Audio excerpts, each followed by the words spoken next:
ကြာပျောက်ဆုံးမှုအိုင်ဆေးဝဆင်ရဲ့ကျုပ်သွားမှဖြစ်မယ်ထင်တယ်တခုတော့မနက်၌ကျွန်ုပ်တို့နှစ်ယောက်နက်နက်လက်ဖက်ရည်စပွဲတွင်ထိုင်ကြစဉ်ရှားလော့ဟုံးကပြောလိုက်ခြင်းဖြစ်၏ဘဲကိုသွားရမှာလေဗျတတ်မိုးကိုဗျပိုင်လင်းကိုတတ်မိုးကိုသူ့သွားမည်ဆိုခြင်းကြောင့်ကျွန်ုပ်ဘာမှအံ့ဩခြင်းမဖြစ်ပါအင်္ဂလန်ကျွန်းတစ်ကျွန်းလုံးဟိုးလေးတကြော်ဖြစ်နေသည်အလွန်ထူးခြားစမ်းကြယ်သည့်ကိစ္စကြီးကိုသူယခုမှဝင်ရောက်ကင်တွယ်ခြင်းပြုမည်ဆိုသည့်အတွက်သာလျှင်ကျွန်ုပ်အံ့ဩခြင်းဖြစ်ရပါသည်မျက်မှောင်ကြီးကုတ်ခါခေါင်းငိုက်ဆိုင်ဖြင့်အခန်းထဲတွင်ခောက်ထုတ်ခောက်ပြန်လျှောက်ရင်အပြင်းဆုံးဆိုသည့်စေးမဲမဲကြီးကိုထဲကစေးတံကိုတဆုံပြီးတဆုံဖွာလျက်ရှိပြီးကျွန်ုပ်၏မိကွန်များထင်မြင်ချက်များကိုပင်မကြားနိုင်ပဲလေးနက်စွာစဉ်းစားလျက်ရှိလေ၏တည်င်းစာပို့သူငယ်ကလေးကမနက်ထုတ်တည်င်းစာများကိုတစောင်းပြီးတစောင်းလာပို့သည့်တိုင်ရှာလော့ဟုံးသည်တေချာစွာဖတ်ရှုနိုင်ခြင်းမရှိပဲဟိုလန်တီလန်မြသာလောက်ခါတောင်းတောင်းသို့စုပုံပစ်ထားလိုက်လေ၏သူကမြည်သို့မျှမပြောသည့်တိုင်ထိုအချိန်ကသူမြည်သည့်ပြဿနာကိုစဉ်းစားနေကြောင်းကျွန်ုပ်ကောင်းကောင်းသိပါသည်ရှာလော့ဟုံး၏ညံစွမ်းကိုပြရမည်အများသူငါပြောဆိုလျက်ရှိသောပြဿနာမှာတခုတည်းသာရှိ၏ရင်းမှာအခြားမဟုတ် Wessex ဖလားပွဲတွင် favorite ဖြစ်နေသည်ပြိုင်မြင်းကြီးထူးဆန်းစွာပျောက်ဆုံးသွားခြင်းနှင့်၎င်း၏ထရိနာအသက်ခံရသည့်ကိစ္စပင်ဖြစ်ပေ၏ထို့ကြောင့်အချင်းဖြစ်ပွားရာသို့သူသွားမည်ဟုပြောလိုက်သည့်အခါတွင်ကျွန်ုပ်မျှော်လင့်တောင်းတသည့်အတိုင်းဖြစ်လာသည့်အတွက်ကျွန်ုပ်မှာထူး၍အံ့ဩခြင်းမဖြစ်တော့ကြအနောက်အရှက်မဖြစ်ဘူးဆိုရင်တော့ခမားနဲ့အတူလိုက်ချင်သားဗျဘယ်နဲ့ပြောပါလိမ့်ဗျခမားလိုက်မယ်ဆိုရင်ကျုပ်အဖို့လက်ကြီးတစ်ပါးဝင်တာနဲ့အတူတူပေါ့လိုက်ရင်ခမားအတွက်အကျိုးမရောက်ဘူးလို့လည်းထင်တယ်ဗျဒီအမှုကတော်တော်ထူးခြားတဲ့အမှုဖြစ်မဲ့နမိတ်လက္ခဏာတွေကိုတွေ့နေရတယ်ဗျဗတ္တန်ဘူတာကြီးကိုတွားရင်ယထာမှီလိုက်အောင်မယ်ထင်တယ်ယထာဘောကြမှာအမှုအကြောင်းကိုပြောပြမယ်ဒါထက်ဝက်စင်ရေခမည်းမှန်ပြောင်းကတော်တော်ကောင်းတယ်နော်အဲ့ဒီမှန်ပြောင်းတော့ဆွဲခဲ့ဗျထို့ဖြင့်နောက်တနာရီကြော်ခန့်မြကြာသည့်အခါ၌ကျွန်ုပ်သည်အေစီတာမြို့ကိုဖြတ်သွားနေသည့်မိရထားပထမတန်းတွဲတွဲမှာကြောင်တစ်ခုတွင်ထိုင်လျက်ရှိပြီးထက်မြက်ဆူရှာသည့်မျက်နှာကိုဖုံးလူနီးပါပါးကနားကတက်အိုးထုတ်ကိုစောင်းထားသောရှာလော့ဟုံးမှမူပတင်တန်ဘူဒါယုံမှဝဲခဲ့သည်မနက်ထုတ်သတင်းစာထက်ကြီးကိုတစောင်းပြီးတစောင်းငုံ၍ဖတ်ရင်းလိုက်ပါလာခဲ့လေ၏ရဒင်းမြို့ကိုလွန်လာပြီးနောက်အတော်လန့်လန့်သို့ရောက်သည့်အခါတွင်ရှာလော့ဟုံးသည်နောက်ဆုံးသတင်းစာကိုထိုင်ကုန်အောက်သို့ပြစ်ချလိုက်ကာကျွန်ုပ်ထံစေးပြင်းလိပ်ဘူးကိုလှမ်းပေးလိုက်လေ၏ရှာလော့ဟုံးကပြတင်းပေါက်အပြင်ဘက်သို့လှမ်းကြည့်လိုက်ပြီးနောက်လက်မနာယီကိုငုံကြည့်လျက်ရထားကတော်တော်မြန်တာပဲဗျတနာယီကို53မိုင်ခွဲနှုန်းနဲ့ခုတ်နေတာကျွန်တော်ကတော့မိုင်းတိုင်းတွေကိုတတိထားပြီးမကြည့်မိခဲ့ဘူးဗျကျုပ်လည်းမကြည့်မိခဲ့ပါဘူးဗျာဒါပေမဲ့ယထာလမ်းဘေးမှာစိုက်ထားတဲ့ကျေးနန်းတိုင်တွေကတတိုင်းနဲ့တတိုင်းဂိုက်60กว่าတယ်ဗျဒီကျေးနန်းတိုင်တွေကိုကြည့်ပြီးရေးလိုက်ရင်မိရထားသွားတဲ့နှုံကိုအလွယ်နဲ့တွက်လို့ရပါတယ်ထရိနာဂျွန်စထရိတ်ကအသက်ခံရတဲ့ကိစ္စနဲ့ငွေကြာပျောက်သွားတဲ့ကိစ္စကိုတော့သတင်းစာတွေထဲမှာဖတ်ပြီးလောက်ရောပေါ့Daily Telegraph နဲ့ Daily Chronicle ထဲပါတဲ့သတင်းလောက်ကိုတော့ဖတ်ပြီးပါပြီအမှုကနောက်ထပ်တက်တေကန်အထောက်အထားအသစ်တွေတော့ရစရာမရှိတော့ပါဘူးခုရထားတာကိုကများလာပြီရတဲ့အထောက်အထားတွေကအရေးကြီးတာကိုစစ်ထုတ်တတ်ဖို့ပဲလိုတော့တယ် Detection လို့ခေါ်တဲ့ကျိုးကြောင်းဆက်ဆက်ကောက်ချက်ဆွဲတဲ့အတတ်ပညာကိုဒီနေရာမှာကောင်းကောင်းအသုံးချရတော့မှာပါဗျာလူတက်မှုကတော်တော်လေးလေးထူးခြားပြန်အထောက်အထားတွေကလည်းများပြန်ဒီအထဲမှာလူတွေစိတ်ဝင်စားတဲ့အမှုတွေဖြစ်ပြန်ဆိုတော့ကောက်ချက်တွေထင်မြင်ချက်တွေမှန်းဆချက်တွေကတော့အော်တိုင်နေတာပဲအဲ့ဒီထဲကနေပြီးထင်မြင်ချက်ပေးသူတွေနဲ့သတင်းထောက်တွေရဲ့အဖွဲအနှဲ့မပါတဲ့အချက်အလက်တွေမငင်းနိုင်အောင်ခိုင်မာတဲ့အချက်အလက်တွေကိုခွဲခြားစစ်ထုတ်ဖို့ကတော့အခက်ခဲဆုံးပဲဗျဒီတော့ကျုပ်တို့အလုပ်ကခိုင်မာတဲ့အခြေခံပေါ်မှာရပ်ပြီးဘလို့ကောက်ချက်တွေကိုဆွဲထုတ်နိုင်တယ်လေဒီအမှုမှာအရေးကြီးတဲ့အချက်တွေကဘယ်အချက်တွေလဲဆိုတာခွဲခြားကြည့်ဖို့ပဲအင်္ဂါနေ့တုန်းကပဲ ဒီအမှုမှာကျုပ်ဝင်ကင်ဖို့မြင်းပိုင်ရှင်ဗိုလ်မှူးကြီး Ross နဲ့အမှုကိုကင်နေတဲ့ Plague Inspector Gregory စီကကျေနပ်တွေရတယ်။ဘာရဲဗျအင်္ဂါနေ့ညနေကရတယ်ဟုတ်စားဒီနေ့ကြာတာပလေးနေနို့နေစမ်းမအောင်မနေ့ကဘာဖြစ်လို့မသွားတာလဲအဲ့ဒါပေါ့ဗျာကျုပ်တကွက်မှားသွားတာခမည်းမှတ်တမ်းတွေကတဆင့်ကျုပ်ကိုတည်နေတဲ့လူများကတော့ကျုပ်လိုလူဟာဒီလောက်တွက်ကိန်းမမားနိုင်ဘူးလို့ထင်ကောင်းထင်ကြမှာပဲကျုပ်တွက်တာကပျောက်သွားတဲ့ငွေကြားဆိုတဲ့မြင်းဟာအင်္ဂလန်မှာတော်တော်နာမည်ကြီးတဲ့မြင်းဒီတော့နာမည်ကြီးတဲ့မြင်းကိုဒတ်မိုးလို့လူနေကျဲတဲ့နေရာမျိုးမှာကြာဝှက်မထားနိုင်ဘူးလို့ယူဆခဲ့တယ်ဗျမနေ့ကဆိုရင်မြင်းကိုပြန်တွေးပြီးမြင်းကိုခိုးသွားတဲ့လူဟာလူတက်တရခံမဲဆိုတဲ့တဲ့င်းကိုကြားရမလားလို့တနေ့လုံးမျှော်နေမိတယ်ဒါပေမဲ့တနေ့ကုန်လို့ဒီနေ့သာရောက်လာရော Fifth Simpson ဆိုတဲ့လူကိုဖမ်းထားတယ်ဆိုတဲ့တဲ့င်းကလွဲလို့တခြားဘာမှထူးထူးခြားခြားမကြားရတော့ကျုပ်ကိုယ်တိုင်ဝင်မှဖြစ်မယ်လို့ယူဆမိတယ်ဗျာတိုးတော်လဲတနည်းပြောရရင်မနေ့ကလည်းအချင်းကြီးတော့မဖြစ်ပါဘူးလေဒီလိုဆိုရင်ခမရဲ့ကိုယ်ပိုင်ထင်မြင်ချက်တစ်ခုတော့ရှိပြီးပြီဆိုပါတော့အနည်းဆုံးအမှုနဲ့ပတ်သက်တဲ့အချက်အလက်တွေကိုတော့စုံမိကင်မိပါပြီအမှုဆိုတာမျိုးကသူများကိုအမှုသွားအမှုလာရှင်းပြရင်နဲ့လိပ်ပတ်လဲလာပြီးသားဖြစ်ချင်းဖြစ်သွားတတ်တာမျိုးဗျပြီးတော့ခမကိုအစကနေရှင်းပြထားမှခမအနေနဲ့လဲကျုပ်ကိုကူညီနိုင်ပါကိုဒီတော့အမှုသွားအမှုလာကိုကျုပ်ပြောပြမယ်ကျွန်ုပ်ကမိရထားထိုင်ကိုနောက်မိကိုမိလိုက်ရင်စေပြင်းလေးကိုဖွာလျက်ရှိစဉ်ရှာလော်ဟုံးသည်ရှေ့သို့ခက်ကိုင်းကိုင်းထိုင်ရမှာဘယ်ဘက်လက်ဖွားကိုသေးတွေရှည်လျားသည့်လက်ချောင်းဖြင့်ထောက်ရင်ယခုကျွန်ုပ်တို့တွားရောက်စုံစမ်းမည့်အမှုအကြောင်းကိုပြောဆိုလျက်ရှိလေ၏ငွေကြားဆိုတဲ့မြင်းကအီဇိုနိုမီဆိုတဲ့နာမည်ကျော်ပြိုင်မြင်းကြီးကပေါက်တဲ့မြင်းကြီးဗျသူ့ရှေ့မြင်းကြီးလိုပဲသူလဲပွဲတိုင်းလောက်မှာအနိုင်ရတာကြီးပဲ9နှစ်သားတဲ့ရောက်နေပြီပြိုင်တိုင်းမြင်းပိုင်ရှင်ဗိုလ်မှူးကြီး Ross မှာတော့ဖလားတွေတစ်လုံးပြီးတစ်လုံးရနေတာပဲခုပျောက်သွားတဲ့အချိန်မှာ Wessex ဖလားပွဲအတွက် favorite ဖြစ်နေတယ်ဘယ်လောက်များ favorite ဖြစ်တယ်လဲဆိုရင်3-4 တောင်လောင်းကြီးထက်နေကြတယ်မြင်းပွဲပရိသတ်ကဆိုရင်မပြောနဲ့တော့ဘယ်လောက်ပဲငုတ်ကောင်ဖြစ်နေပြီစေသူ့ဘက်ကနေငွေတွေပုံးပြီးလောင်းကြတာပဲဒါကြောင့်မို့လာမယ့်အင်္ဂါနေ့ပွဲမှာငွေကြာဝင်မပြိုင်စေခြင်းနဲ့လူလဲတော်တော်များများရှိနေတယ်ဒီအချက်ကိုဗိုလ်မှူးကြီး Ross ရဲ့မြင်းဆောင်တွေရှိတဲ့ပိုင်လင်းတစ်ဝိုက်ကလည်းကောင်းကောင်းသိနေကြတယ်ဒါကြောင့်ဒီ favorite မြင်းကြီးကိုအဆောင်အကျက်ကောင်းကောင်းနဲ့ထားတယ် trainer John Stricker ဆိုတဲ့လူကတော့အငိမ့်စားကြော်ကြီးဗျ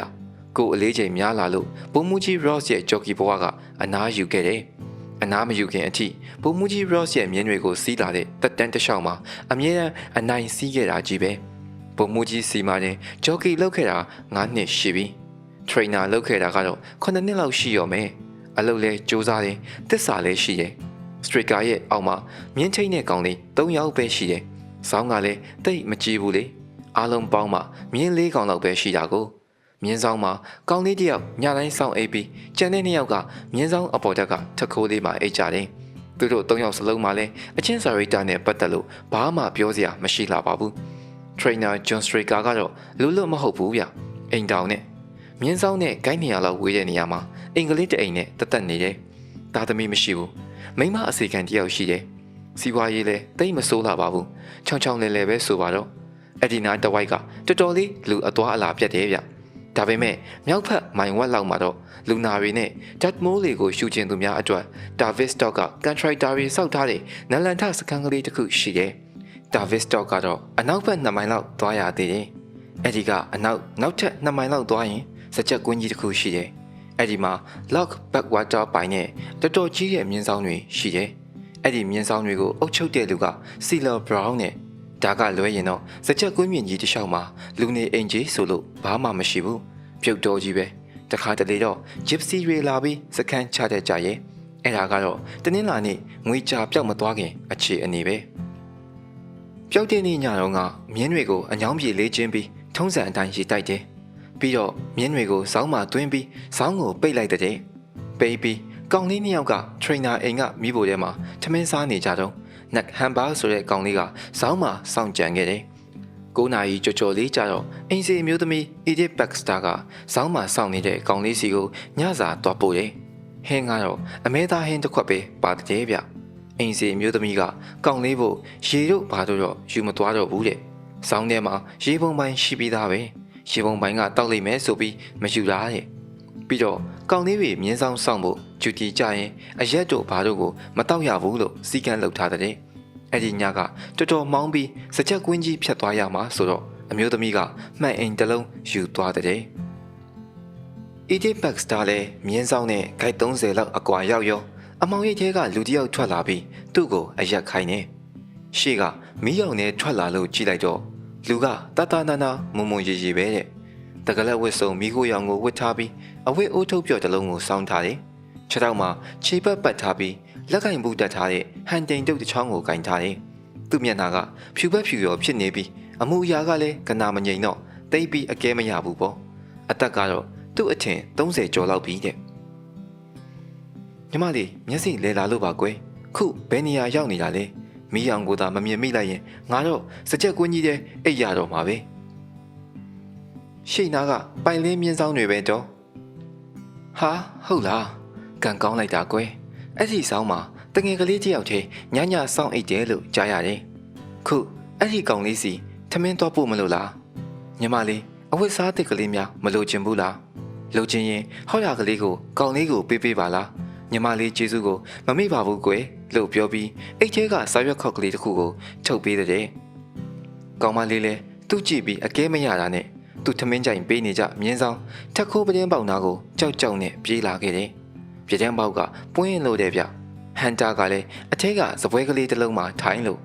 ကောင်မလေးကလမ်းမှာသူတွေ့ခဲ့ရတာကိုပြန်ပြောနေတော့အဲ့ဒီလူနောက်ကလိုက်လာပြီးပတင်းပေါက်နာလာရက်ရင်ညီလေးနဲ့စကားတစ်ခွန်းလောက်ပြောချင်တယ်ကွာလို့ပြောတဲ့။အဲ့ဒီလိုပြောတော့ကသူ့လက်ထဲမှာစာရွက်ခောက်ကလေးကိုစုပ်ကင်ထားတဲ့။ဒီတော့ကောင်လေးကဘာကိစ္စပြောချင်တာလဲလို့မေးတယ်။ညီလေးအတွက်လည်းအကျိုးရှိမဲ့အလုပ်ပါကွာ။ဒီအပတ် WhatsApp ဗလာပွဲမှာညီလေးတို့ဆောင်ကနှစ်ကောင်ပြေးမယ်မဟုတ်လား။ငွေကြရဲ့ဘေးရက်ကြီးရဲ့လေ။အခုကိုတစ်ကောင်းကောင်းပေးပါကွာ။မင်းလည်းထိုက်တဲ့လောက်အကျိုးခံစားရပါစေမယ်။ဒီအလေးချိန်အတိုင်းပြေးရင်ဘေးရက်ကငွေကြောကိုငါးဖလုံတန်းမှာဂိုက်100လောက်အသာပေးပြေးနိုင်နေဆိုအဲ့ဒါဟုတ်သလားညီလေးရအခုကိုပြပြစမ်းပါမင်းတို့ဆောင်ကဘေးရက်ကိုလောင်းမှာမဟုတ်လားခမရဘဲကမြင်းတစ်ကြပိုးလဲဗျဘာဝေလာပြောနေရလဲကျုပ်တို့ဆောင်အကြောင်းခမရတိသွားခြင်းသလားဆိုပြီးကောင်လေးကခြိထားတဲ့ခွေးကြီးနဲ့တိုက်မလို့မြင်းဆောင်စီထပြေးတဲ့ကောင်မလေးကတော့ကြောက်ကြောက်နဲ့အိမ်ဘက်ကိုပြန်ပြေးလာတာပေါ့လေပြေးရင်နောက်ဖက်ကိုပြန်လှည့်ကြည့်လိုက်တော့အဲ့ဒီလူကပြတင်းပေါက်ကနေအထဲကိုကုန်းနေတာမြင်လိုက်ရတဲ့ဒါပေမဲ့နောက်10မိနစ်လောက်ကြာလို့ကောင်လေးကခွေးကြီးနဲ့ထွက်လာတဲ့အခါတော့အဲ့ဒီလူကိုမတွေ့ရတော့ဘူးတဲ့ဗျမြင်းဆောင်တစ်ဝိုက်မှာရှောက်ရှားတော့လေအဲ့ဒီလူရဲ့အရေးအယောင်ကိုတော့မတွေ့ရတော့ဘူးတဲ့ခဏကလေးဗျကောင်လေးကခွေးနဲ့လိုက်ရှာတော့မြင်းဆောင်ကတော့ကိုဖွင့်ပစ်ခဲ့တဲ့လားဟုတ်ကျွန်ုပ်ကမေးလိုက်ဟုတ်တယ်လေဗျာတိတ်မှန်နဲ့မေးကုန်မယ်ကျုပ်လည်းဒီအချက်ကိုတတိပြုလိုက်မိရဲ့ဗျဒါကြောင့်မနေနိုင်တာနဲ့ဒီအချက်ကိုမနေ့ကတည်းကဒတ်မိုးကိုကျေးနန်းရိုက်ပြီးလမ်းမိတယ်ကောင်လေးကတော့တော့ခတ်ပစ်ခဲ့တဲ့ဗျာပြီးတော့ပြတင်းပေါက်ကလည်းလူတယောက်ဝင်တာအောင်မကြည့်ဘူးတဲ့ဒါနဲ့ကောင်လေးကလည်းသူ့အဖော်ရီထမင်းစားရကပြန်လာအောင်စောင်းပြီးအချိုးအချောင်းကို trainer striker ကိုတွားပြောပြတယ်striker ဟာဒီသတင်းကိုကြားတော့တော်တော်ကလေးခြောက်ချသွားတယ်ဒါပေမဲ့ဒီကိစ္စဟာဘယ်လောက်အရေးကြီးတယ်ဆိုတာကိုတော့သိဖို့မပေါ်ဘူးတဲ့ဗျသို့တော်လဲဘာဖြစ်ဖြစ်ကိုမြင်းဆောင်မှာဒီလိုမတင်ကားစရာတွေတွေ့တော့စိတ်ထဲမှာစနိုးစနောက်ဖြစ်တာပေါ့ဗျာညနိုင်ပြန်တစ်ချက်ထိုးလို့သူမိမအိယာကတရေနိုးလာတော့စထရိကာဟာအဝတ်အစားတွေလဲနေတာကိုတွေ့ရတဲ့ဘယ်သွားမလို့လဲဘာလဲလို့မေးတော့မြင်းတွေကိုသူစိတ်မချဘူးတဲ့မြင်းဆောင်ဘက်ကိုတွားကြည့်လိုက်အောင်မယ်လို့ပြောတဲ့အဲ့ဒီအချိန်ကမိုးကလေးကလည်းတဖြောက်ဖြောက်ရွာနေတော့မနှက်လဲမှသွားပါလားလို့ပြောပြီးတားသေးတဲ့ဒါပေမဲ့စထရိကာဟာမိုးကအင်ဂျီကြီးကိုခြုံပြီးထွက်သွားတဲ့သူမိမကမနက်9နာရီထိုးလို့အိယာကနိုးတဲ့အထိစထရိကာပြန်မရောက်သေးဘူးတဲ့ဒါနဲ့သူလဲအဝတ်အစားကမန်းကတန်းလဲကောင်မလေးကိုခေါ်ပြီးမြင်းဆောင်ဘက်ကိုလိုက်လာခဲ့တယ်မြင်းဆောင်ထဲမှာတော့ဟန်တာကလထိုင်တလုံးပေါ်မှာထိုင်လျက်ကြီးမေးလို့တယ်ငွေကြားရဲ့ဆောင်းထဲမှာလဲဟာလာဟင်းလင်းနဲ့ trainer striker ကိုလည်းမတွေ့ရဘူးတဲ့ မြင်းကုန်းကြီးတွေထားတဲ့အခန်းရဲ့အပေါ်ကထက်ခိုးလေးပေါ်မှာအိတ်နေတဲ့ကောင်လေးနှစ်ယောက်ကိုနှိုးရတာပေါ့ကောင်လေးနှစ်ယောက်ကအိတ်ကြီးလေတော့မင်းညကတညလုံးဘာတမ်းမှမကြားရဘူးတဲ့ဟန်တာကိုကြည့်ရတာကလည်းတော်တော်ပြင်းတဲ့အိတ်ဆေးမိထားလေတော့သူ့ကိုမေးလို့ဘာမှရေရေရရမသိရဘူးပေါ့ဒါနဲ့ကောင်လေးနှစ်ယောက်ရောစထရိကာရဲ့မိန်းမနဲ့အိမ်ဖော်ကောင်းမလေးရောမြင်းနဲ့စထရိကာကိုလိုက်ရှာကြတယ်စထရိကာများမနှက်စောစောမြင်းကိုထုတ်ပြီးလမ်းလျှောက်နေလေသလားပေါ့ဒီလိုနဲ့သူတို့အိမ်သားကတောင်ပူစာကလေးထိပ်ကိုရောက်လာခဲ့ကြတယ်အဲ့ဒီကနေပြီးကြည့်ရင်ဘေးပတ်ဝန်းကျင်ကစကြက်ကွင်းတွေအားလုံးလောက်ကိုစီးမြင်နေရတယ်အဲ့ဒီနေရာရောက်တော့မြင်းရဲ့အရေးအယောင်ကိုမတွေ့ရတဲ့အပြင်တခုခုတော့ဖြစ်ပြီးဆိုတာကိုနမိတ်ပြတဲ့အရာတစ်ခုကိုတွားတွေ့ရတော့တာပဲမြင်းဆောင်နဲ့မိုင်းတမက်လောက်အကွာစူးကြုံတစ်ခုပေါ်မှာတင်းနေတဲ့စထရိကာရဲ့မိုးကအင်ဂျီကိုတွားတွေ့ရတဲ့အဲ့ဒီတောင်ပူစာကလေးအတိုင်းဆင်းသွားရင်အောက်ကစကြက်ကအင်တုံကြီးလိုဖြစ်နေတဲ့ရှိုကြီးတဲ့ဗျအဲ့ဒီရှိုတဲ့လေရောက်ရော trainer striker ရဲ့အလောင်းကိုတွားတွေ့ရတာပဲခလေးလေးလက်နဲ့တစ်ခုနဲ့တအားရိုက်ထားတဲ့အတွက်သူ့ခေါင်းကကြီးလို့တဲ့ပေါင်မှာဒဏ်ရာကြီးနဲ့ဒဏ်ရာကချွန်ထက်တဲ့အရာတစ်ခုနဲ့ထိုးပြီးဆွဲချထားတဲ့လက္ခဏာပဲရှည်မျောမျောနဲ့ဟတ်တက်ကြီးကွဲနေတယ်တိုးတော်လေစထရိကာရဲ့ညာဘက်လက်ထဲမှာတမြောင်တစ်ချောင်းကိုစုပ်လျက်သားတွေ့ရတဲ့အတွက်စထရိကာဟာလူဆိုးတွေကိုခုခံတပ်ပုတ်ထားတယ်ဆိုတာထင်ရှားတယ်ဗျတမြောင်မှာလဲလက်ကင်အထိသွေးတွေစွန်းလို့ဂျက်ခဲကြီးဖြစ်နေတယ်သူ့ဘယ်ဘက်လက်ထဲမှာတော့အနီနဲ့အနက်ကြားပိုးလေစီတစ်ခုကိုတွေ့ရတယ်မနေ့ညတုန်းကမြင်းဆောင်ကိုလာတဲ့လူပတ်လာတဲ့လေစီဆိုတာကောင်းမလေးမှတ်မိတယ်တတိပြန်ရလို့ဟန်တာကိုမေးတဲ့အခါကျတော့လေဒီလေစီဟာမနေ့ညကလာတဲ့လူရဲ့လေစီလို့အသေးအချာထွက်တယ်ပြတင်းပေါက်မှာရက်ပြီးအမဲသားဟင်းထဲကိုအိတ်ဆေးခတ်သွားတာလေသူပဲဖြစ်မယ်တဲ့မြင်းဆောင်မှာစောင့်တဲ့လူမရှိပဲဖြစ်သွားအောင်လှုပ်ပုံရတယ်တဲ့စထရိကာနဲ့လူဆိုးတွေတပ်ပုတ်နေကြတော့ကပျောက်သွားတဲ့မြင်းကြီးဟာအဲ့ဒီနာမှာရှိသေးရဲ့ဗျရှိုတွေကဘွက်တွေထဲမှာခြေရာတွေတွေ့တာကိုကြည့်ရင်သိနိုင်တယ်ဒါပေမဲ့အဲ့ဒီနောက်တော့အဆရှာလို့ကိုမရအောင်ဖြစ်နေတယ်စုငွေပေးမယ်ဆိုပြီးစကြက်ထဲမှာရှိတဲ့ gypsy တွေကိုလိုက်အရှာခိုင်းချပေမဲ့ခုထိဘာမှအကြောင်းမထူသေးဘူးမြင်းထိန်ကောင်လေးစားတဲ့အမဲသားဟင်းအကြံတွေကိုဓာတုဗေဒဌာနပို့ကြည့်တော့အဲ့ဒီထဲမှာဘိန်းမှုန်တော်တော်များများထည့်ထားတာကိုတွေ့ရတဲ့အဲ့ဒီညကအိမ်ကလူတွေလည်းဒီအမဲသားဟင်းကိုပဲစားကြတာပဲဒါပေမဲ့ဘာမှမဖြစ်ကြဘူးအဲ့ဒါတွေကတော့အမှုမှာအရေးကြီးတဲ့အချက်အလက်တွေပဲထင်မြင်ချက်တွေကောက်ချက်တွေဘာမှမပါဘူးထားတော့ဒါနဲ့ပတ်သက်လို့ပလိတ်ဘက်ကဘာလုပ်ထားရဲဆိုတာကျုပ်ပြောပြအောင်မယ်ဒီအမှုကိုကိုင်တဲ့ Plate Inspector Gregory ဟာတော်တော်စိတ်ဆက်သေးကြတဲ့လူပြစိတ်ကူးညံကတော့တိတ်မကောင်းလာဘူးစိတ်ကူးညံကလေးသာရှိရင်ခုလောက်ဆိုရင် Inspector ဘယ်ကတော့မလဲသူရောက်ရောက်ချင်းမတင်ငါဖြစ်တဲ့လူတွေကိုချက်ချင်းကောက်ဖမ်းပစ်လိုက်တယ်ဒီလူကိုရှာရတာကလည်းတိတ်မခတ်လာပါဘူးအဲ့ဒီနားတစ်ဝိုက်မှာအားလုံးသိပြီးသားပါနာမည်က Fitzroy Simpson နဲ့ဗျလူကမျိုးကောင်းရုပ်ကောင်းပညာလေးကလည်းအတင်တက်တယ်မြင်းလောင်းလုံးအားကြီးလို့မွဲသွားပြီးခုတော့လန်ဒန်ကမြင်းပွဲတွေအတွက်ဘုတ်ကီတိုင်းဖွင့်စားနေတယ်ဒါနဲ့ပလိတ်ကသူ့ဘုတ်ကီတိုင်းမှာအလောင်းစားလုပ်တဲ့စင်းစာအုပ်ကိုကြည့်လိုက်တော့ favorite ဖြစ်နေတဲ့မြင်းဖြစ်တဲ့ငွေကြအရှုံးဘက်ကနေပြီးသူ့ပေါင်9000လောင်းထားတာတွားတွေ့ရတယ်ဗျသူ့ကိုဖမ်းလိုက်တော့ Fitzroy ကပိုင်လေးမြင်းဆောင်ကမြင်းတွေအကြောင်းသိချင်လို့ Dad Moore ကိုလာတယ်ဆိုတာဝန်ခံနေဗျဒါရင်မကောက်ဘူးကပယ်တန်ရဲ့ဆောင်းကဒုတိယ favorite မြင်းဖြစ်တဲ့ Destaro အကြောင်းကိုလည်းသွားစုံစမ်းနေတဲ့အချင်းဖြစ်တဲ့ညကသူဟာပိုင်လင်းဆောင်းသားရောက်သွားတယ်ဆိုတာကိုလည်းညင်းဖို့မကြိုးစားဘူးဗျဒါပေမဲ့ဆောင်းကိုသွားတာဟာမကောင်းတဲ့အကြံနဲ့သွားတာမဟုတ်ပါဘူးတဲ့မြင်းတစ်ကလေးများရလို့ရညာဆိုပြီးသွားတာပါလို့ပြောတဲ့ဗျပလိတ်ကသူ့လက်စီကိုထုတ်ပြလိုက်တော့ Fitzroy မျက်နှာဟာသွေးမရှိတော့တယ်လို့ဖြူပတ်ဖြူရောဖြစ်သွားပြီးဒီလက်စီဘာကြောင့်တေသူ့လက်ထဲရောက်နေရတာကိုလိပ်ပတ်လေအောင်မပြောနိုင်ဘူးရည်တည်ရတာဖြစ်နေတယ်သူဟာအချင်းဖြစ်တဲ့ညကအပြင်မိုးထဲလေထဲထွက်ခဲ့တယ်ဆိုတာကိုလည်းဆိုရွှဲနေတဲ့သူ့အဝတ်အစားတွေကတက်သေးပြနေတယ်ပြီးတော့စီနန်ချိန်မှာခဲသီးတက်ထားတဲ့သူ့လမ်းလျှောက်တုတ်ကလည်းဇက်တိုက်အားနဲ့ရရင် trainer striker ရဲ့ခေါင်းမှာတွေ့ရတဲ့ဒဏ်ရာမျိုးကိုရစေနိုင်တဲ့လက်နက်မျိုးဖြစ်တယ်ဆိုတာတွေ့ရတယ်ဗျသို့တော်လည်းတစ်ချက်ရှိတာက Fitzroy ရဲ့ခန္ဓာကိုယ်ပေါ်မှာဒဏ်ရာဆိုလို့ဘာမှမတွေ့ရတဲ့အချက်ပဲစထရိကာရဲ့လက်ထဲကဓမြောင်အခြေအနေကိုကြည့်လိုက်ရင်ရန်သူမှာအနည်းနဲ့အများဆိုသလိုဒဏ်ရာရှိရမယ်အဲ့ဒါကတော့အမှုသွားအမှုလာအချင်းချုပ်ဆိုပါတော့ဗျာအကြံဉာဏ်ကလေးပါလေးပေးနိုင်ရင်ပေးစမ်းပါအောင်ကျွန်ုပ်ဒီ ရှားလော်ဟုံးကသူ့ထုံးစံအတိုင်းရှင်းလင်းစွာပြောပြသည်ကိုစိတ်ဝင်စားစွာဖြင့်နားထောင်ခဲ့ပြီးဖြစ်ပါသည်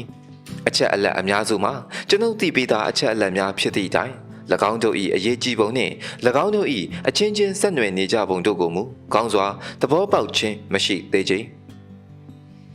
စထရီကာရဲ့ပေါင်မှာတွေ့တဲ့ဓားကြံရဟာအုံနောက်ကိုထိခိုက်လို့ကြောင်ကနန်းရုံးကန်ရင်ကိုဓားနဲ့ကိုပြန်ခိုက်မိတာမဖြစ်နိုင်ပေဘူးလား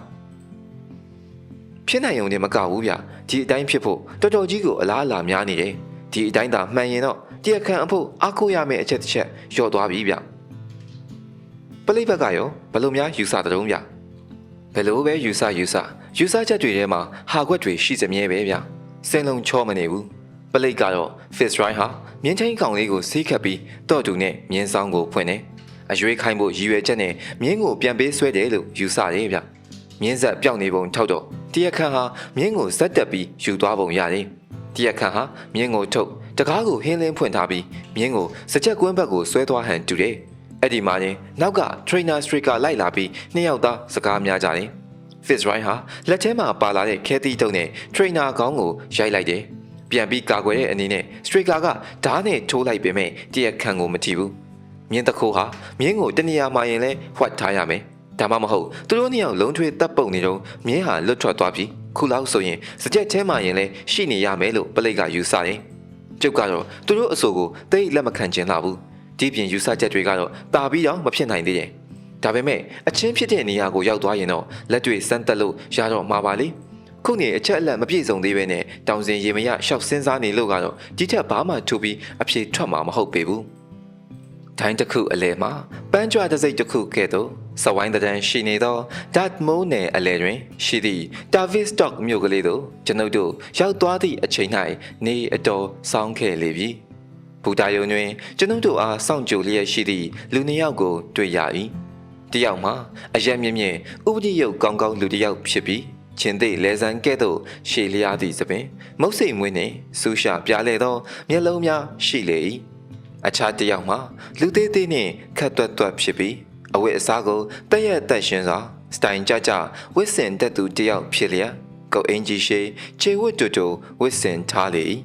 တက်ရက်စွာဖြတ်ထားသည့်နှကမ်းမွေးကျင်စယ်များရှိပြီးမျက်မှန်တစ်ဖက်ကိုလည်းတက်ထားလေ၏ထိုလူမှာနာမည်ကျော်မြင်းပိုင်ရှင်ဗိုလ်မှူးကြီး Ross ဖြစ်ပြီးနောက်တစ်ယောက်မှာအင်္ဂလန်စုံတော့လောကတွင်နာမည်ကြီးသည့် Inspector Gregory ဖြစ်လေ၏Mr. Holmes ဆင်းလာတဲ့အတွက်ဝမ်းသာတယ်ခင်ဗျာ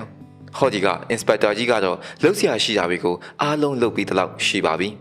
ဒါပေမဲ့ကျွန်တော် trainer တည်ရတဲ့အတွက်ရဲ့ကျွန်တော်မြင်းကြီးပြန်တွေ့ဖို့ကိစ္စရဲ့နဲ့ပတ်သက်လို့ကတော့လှုပ်ရှားရှိတာကိုအကုန်လုံးပြီးရေစုံရေပြလိုက်ကြည့်ခြင်းနဲ့ခင်ဗျာဗိုလ်မှူးကြီး Ross ကပြောလေ၏နောက်ထပ်ဘာများထူးသေးသလဲဟုရှာလော့ဟုံးကမေး၏တိတ်တော့မထူးလာပါဘူး Mr. Holmes Plate Inspector Gregory ကပြော၏ဘူတာအပြင်ဘက်မှာအမိုးဖွင့်ရထားပါတယ်မမှောင်ခင်ရှုခင်းလေးပါလေးကြည့်ချင်ရင်ကြည့်နိုင်အောင်ဆိုပြီးအမိုးဖွင့်ရထားကိုပဲယူလာခဲ့တာအမှုအကြောင်းကိုတော့လမ်းကြမှာပဲဆွေးနွေးကြသေးတာပေါ့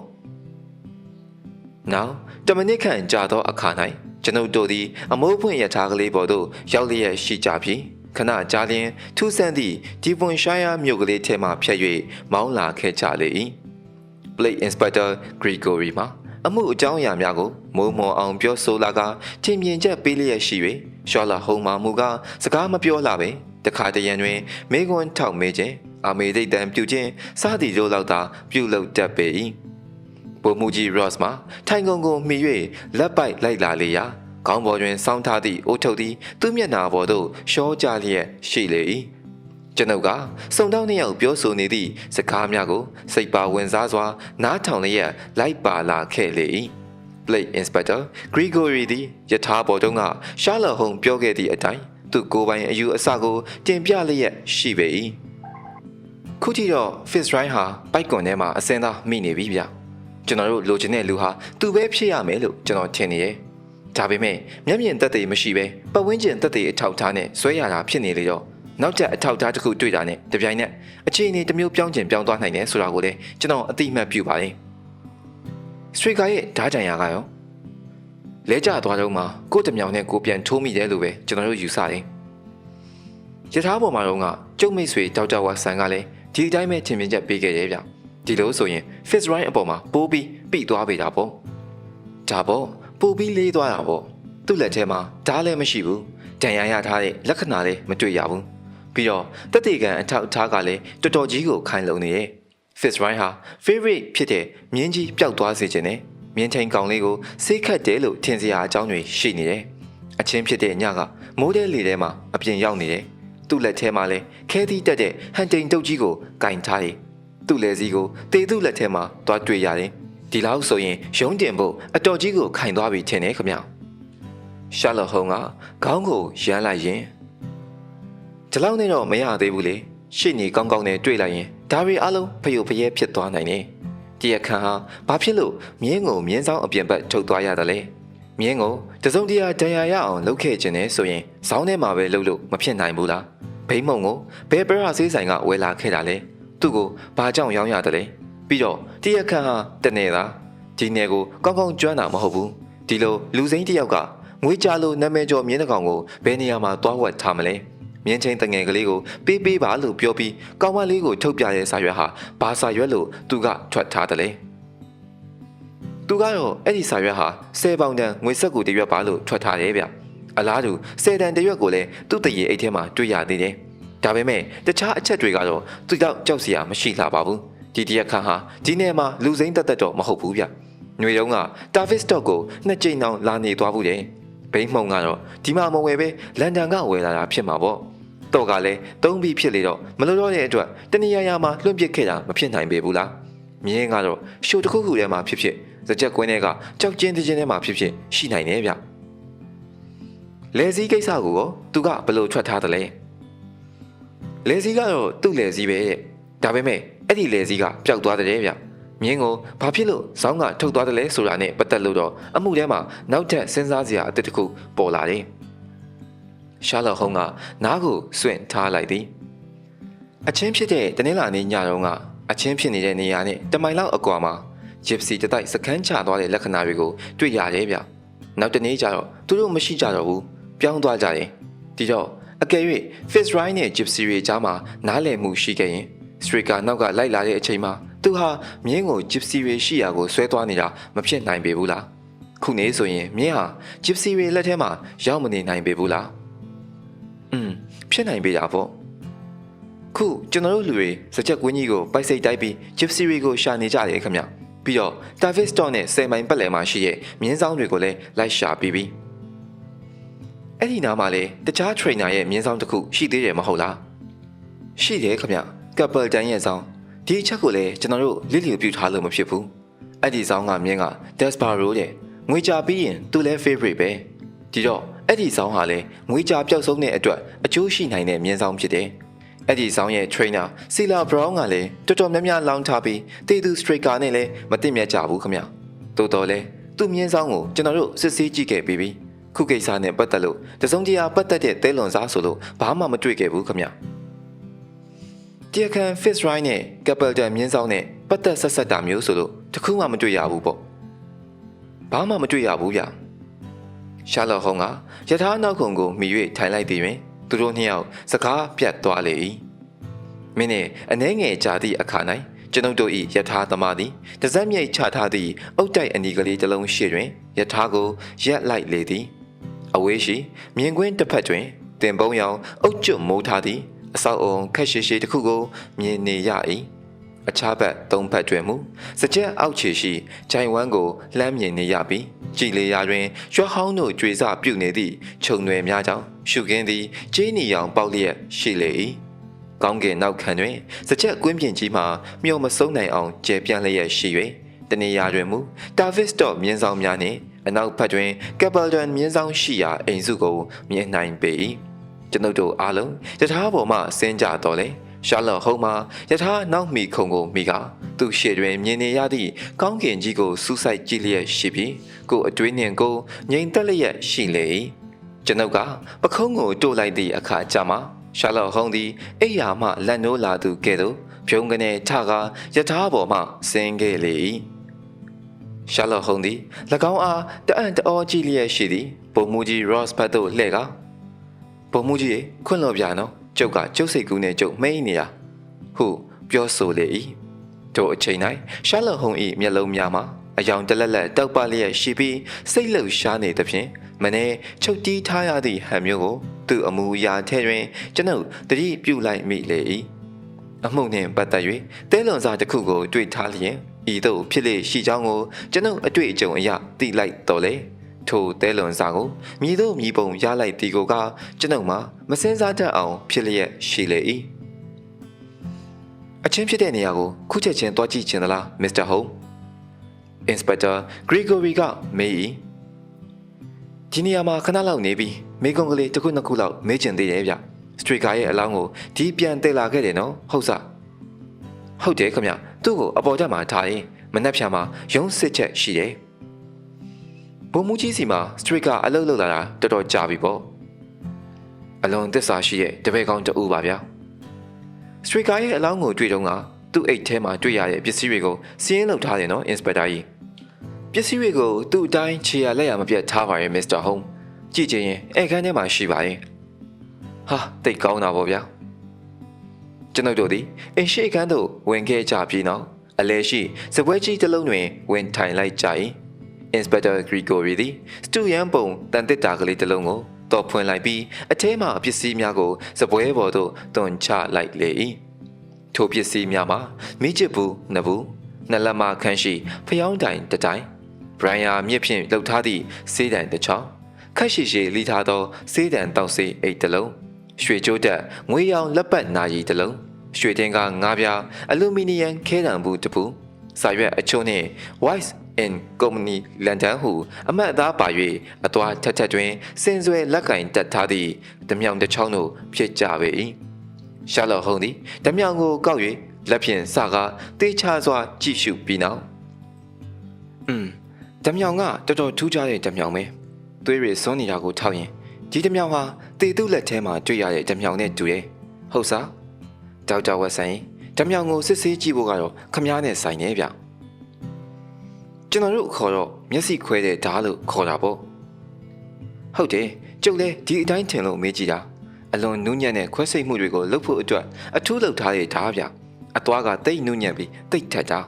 ညကြီးမင်းကြီးခကြီးချမ်းကြီးမှာဒီလောက်နူးညံ့ပြီးဒီလောက်ထက်တဲ့ဓာတ်ကိုကင်တာကတော့တော်တော်ထူးဆန်းတာပဲဒီအထဲမှာဓာတ်ကိုမောင်းချပိတ်မထားဘူးဗျဖွင့်ထားလိုက်သေးရဲ့တအူးကတော့ဖော်ဝိုင်းလေးတစ်ခုနဲ့ဆွတ်ထားရဲ့ခင်ဗျဒီဖော်ဝိုင်းကလေးကိုအလောင်းပေးနာကတွေ့ရတယ်သူ့မိမကပြောတော့ဒီဓာတ်ကလေးကိုသူတို့အခန်းကစပွဲပေါ်မှာတွေ့နေတာ3-4ရက်ရှိပြီရဲ့အိမ်ကအထွက်မှာကောက်သွားတာတဲ့ဒီဓာတ်ကလေးကဘာလို့လို့ရမှာလဲဗျဒါပေမဲ့ကြည့်ရတာကတော့အပြင်ထွက်ခံနေမှာတွေ့ရလက်နက်ကိုကောက်ယူသွားတာထင်ပါရဲ့ဖြစ်နိုင်ပါလေဒီစာရွက်တွေကဘာစာရွက်တွေလဲ3ရွက်ကတော့ကောက်ရိုးဆက်ကကောက်ရိုးဝယ်တဲ့ဖြတ်ပိုင်းတွေခင်ဗျတခုကဘုံမူကြီး Ross ကညွှန်ကြားထားတဲ့စာတစ်စောင်နောက်တစ်စောင်ကတော့လန်ဒန်မြို့ဘွန်လန်ကမက်ဒစ်လေဆူရီယာရဲ့အမျိုးသမီးအလှကုန်တွေရောင်းတဲ့စတိုးဆိုင်ကြီးက38ပေါင်15ရှီလင်ဘိုးဝယ်ထားတဲ့ပြေစားခင်ဗျ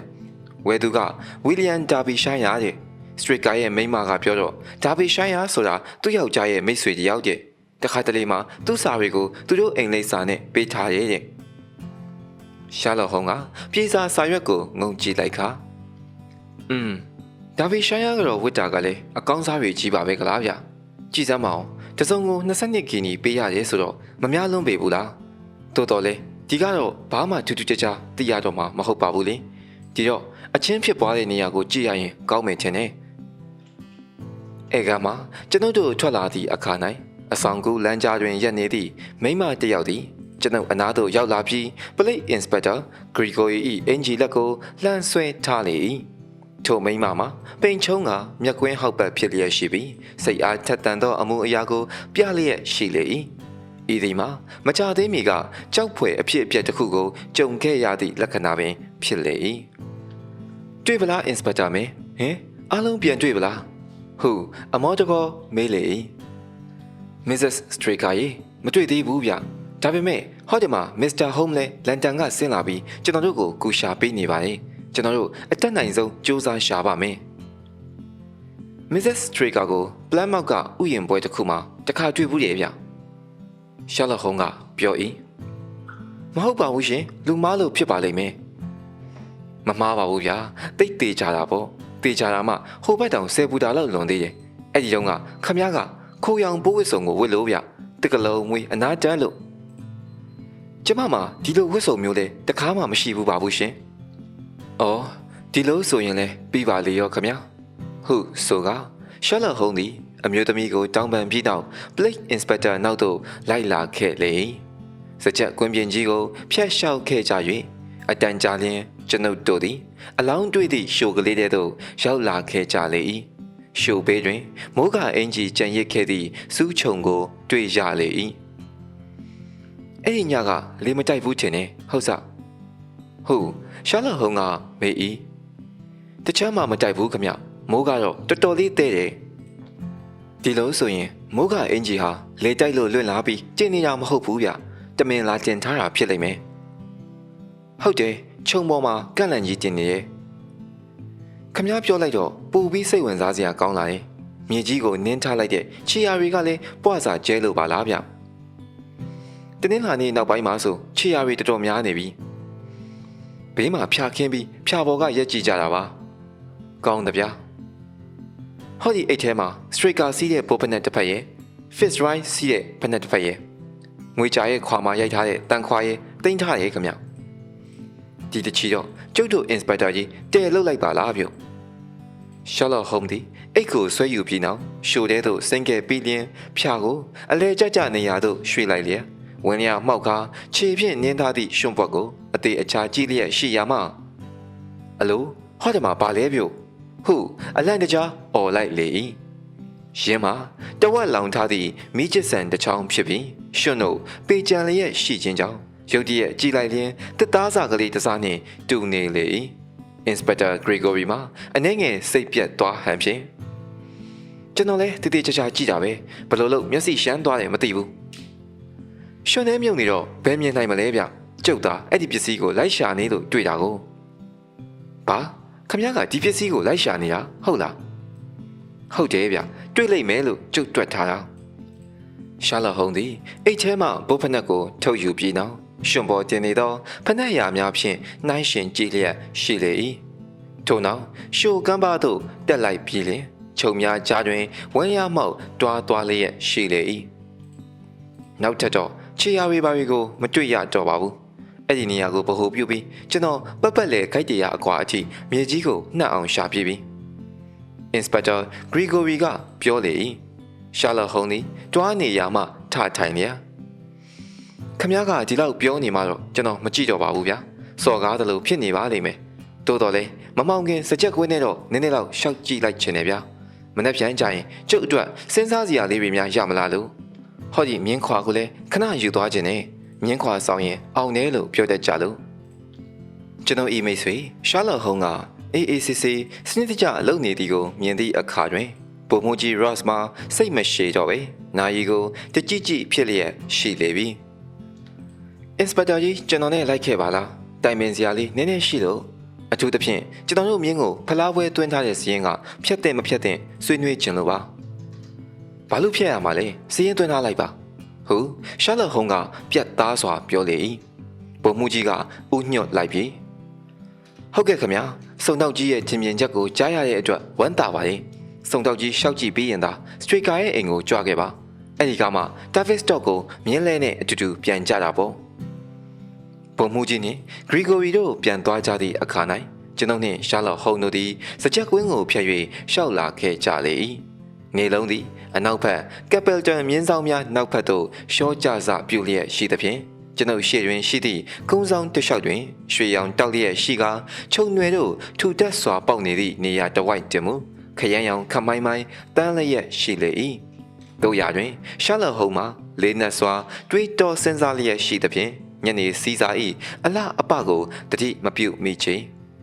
နောက်ဆုံးတွင်မှ Sherlock Holmes က I say ဟိုဆိုင်ကျုပ်ကတော့ဒီလိုစဉ်းစားခြင်းနဲ့ဗျ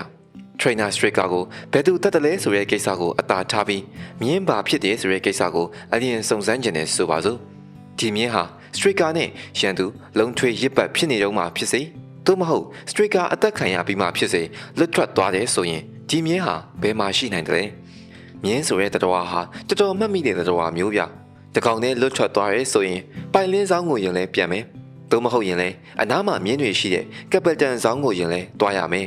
ကွင်းထဲမှာရှောက်သွားနေမှာတော့မဟုတ်ဘူးကွင်းထဲမှာတွားနေရင်ခုလောက်ဆိုတယောက်ယောက်ကတွေ့တော့ပြီ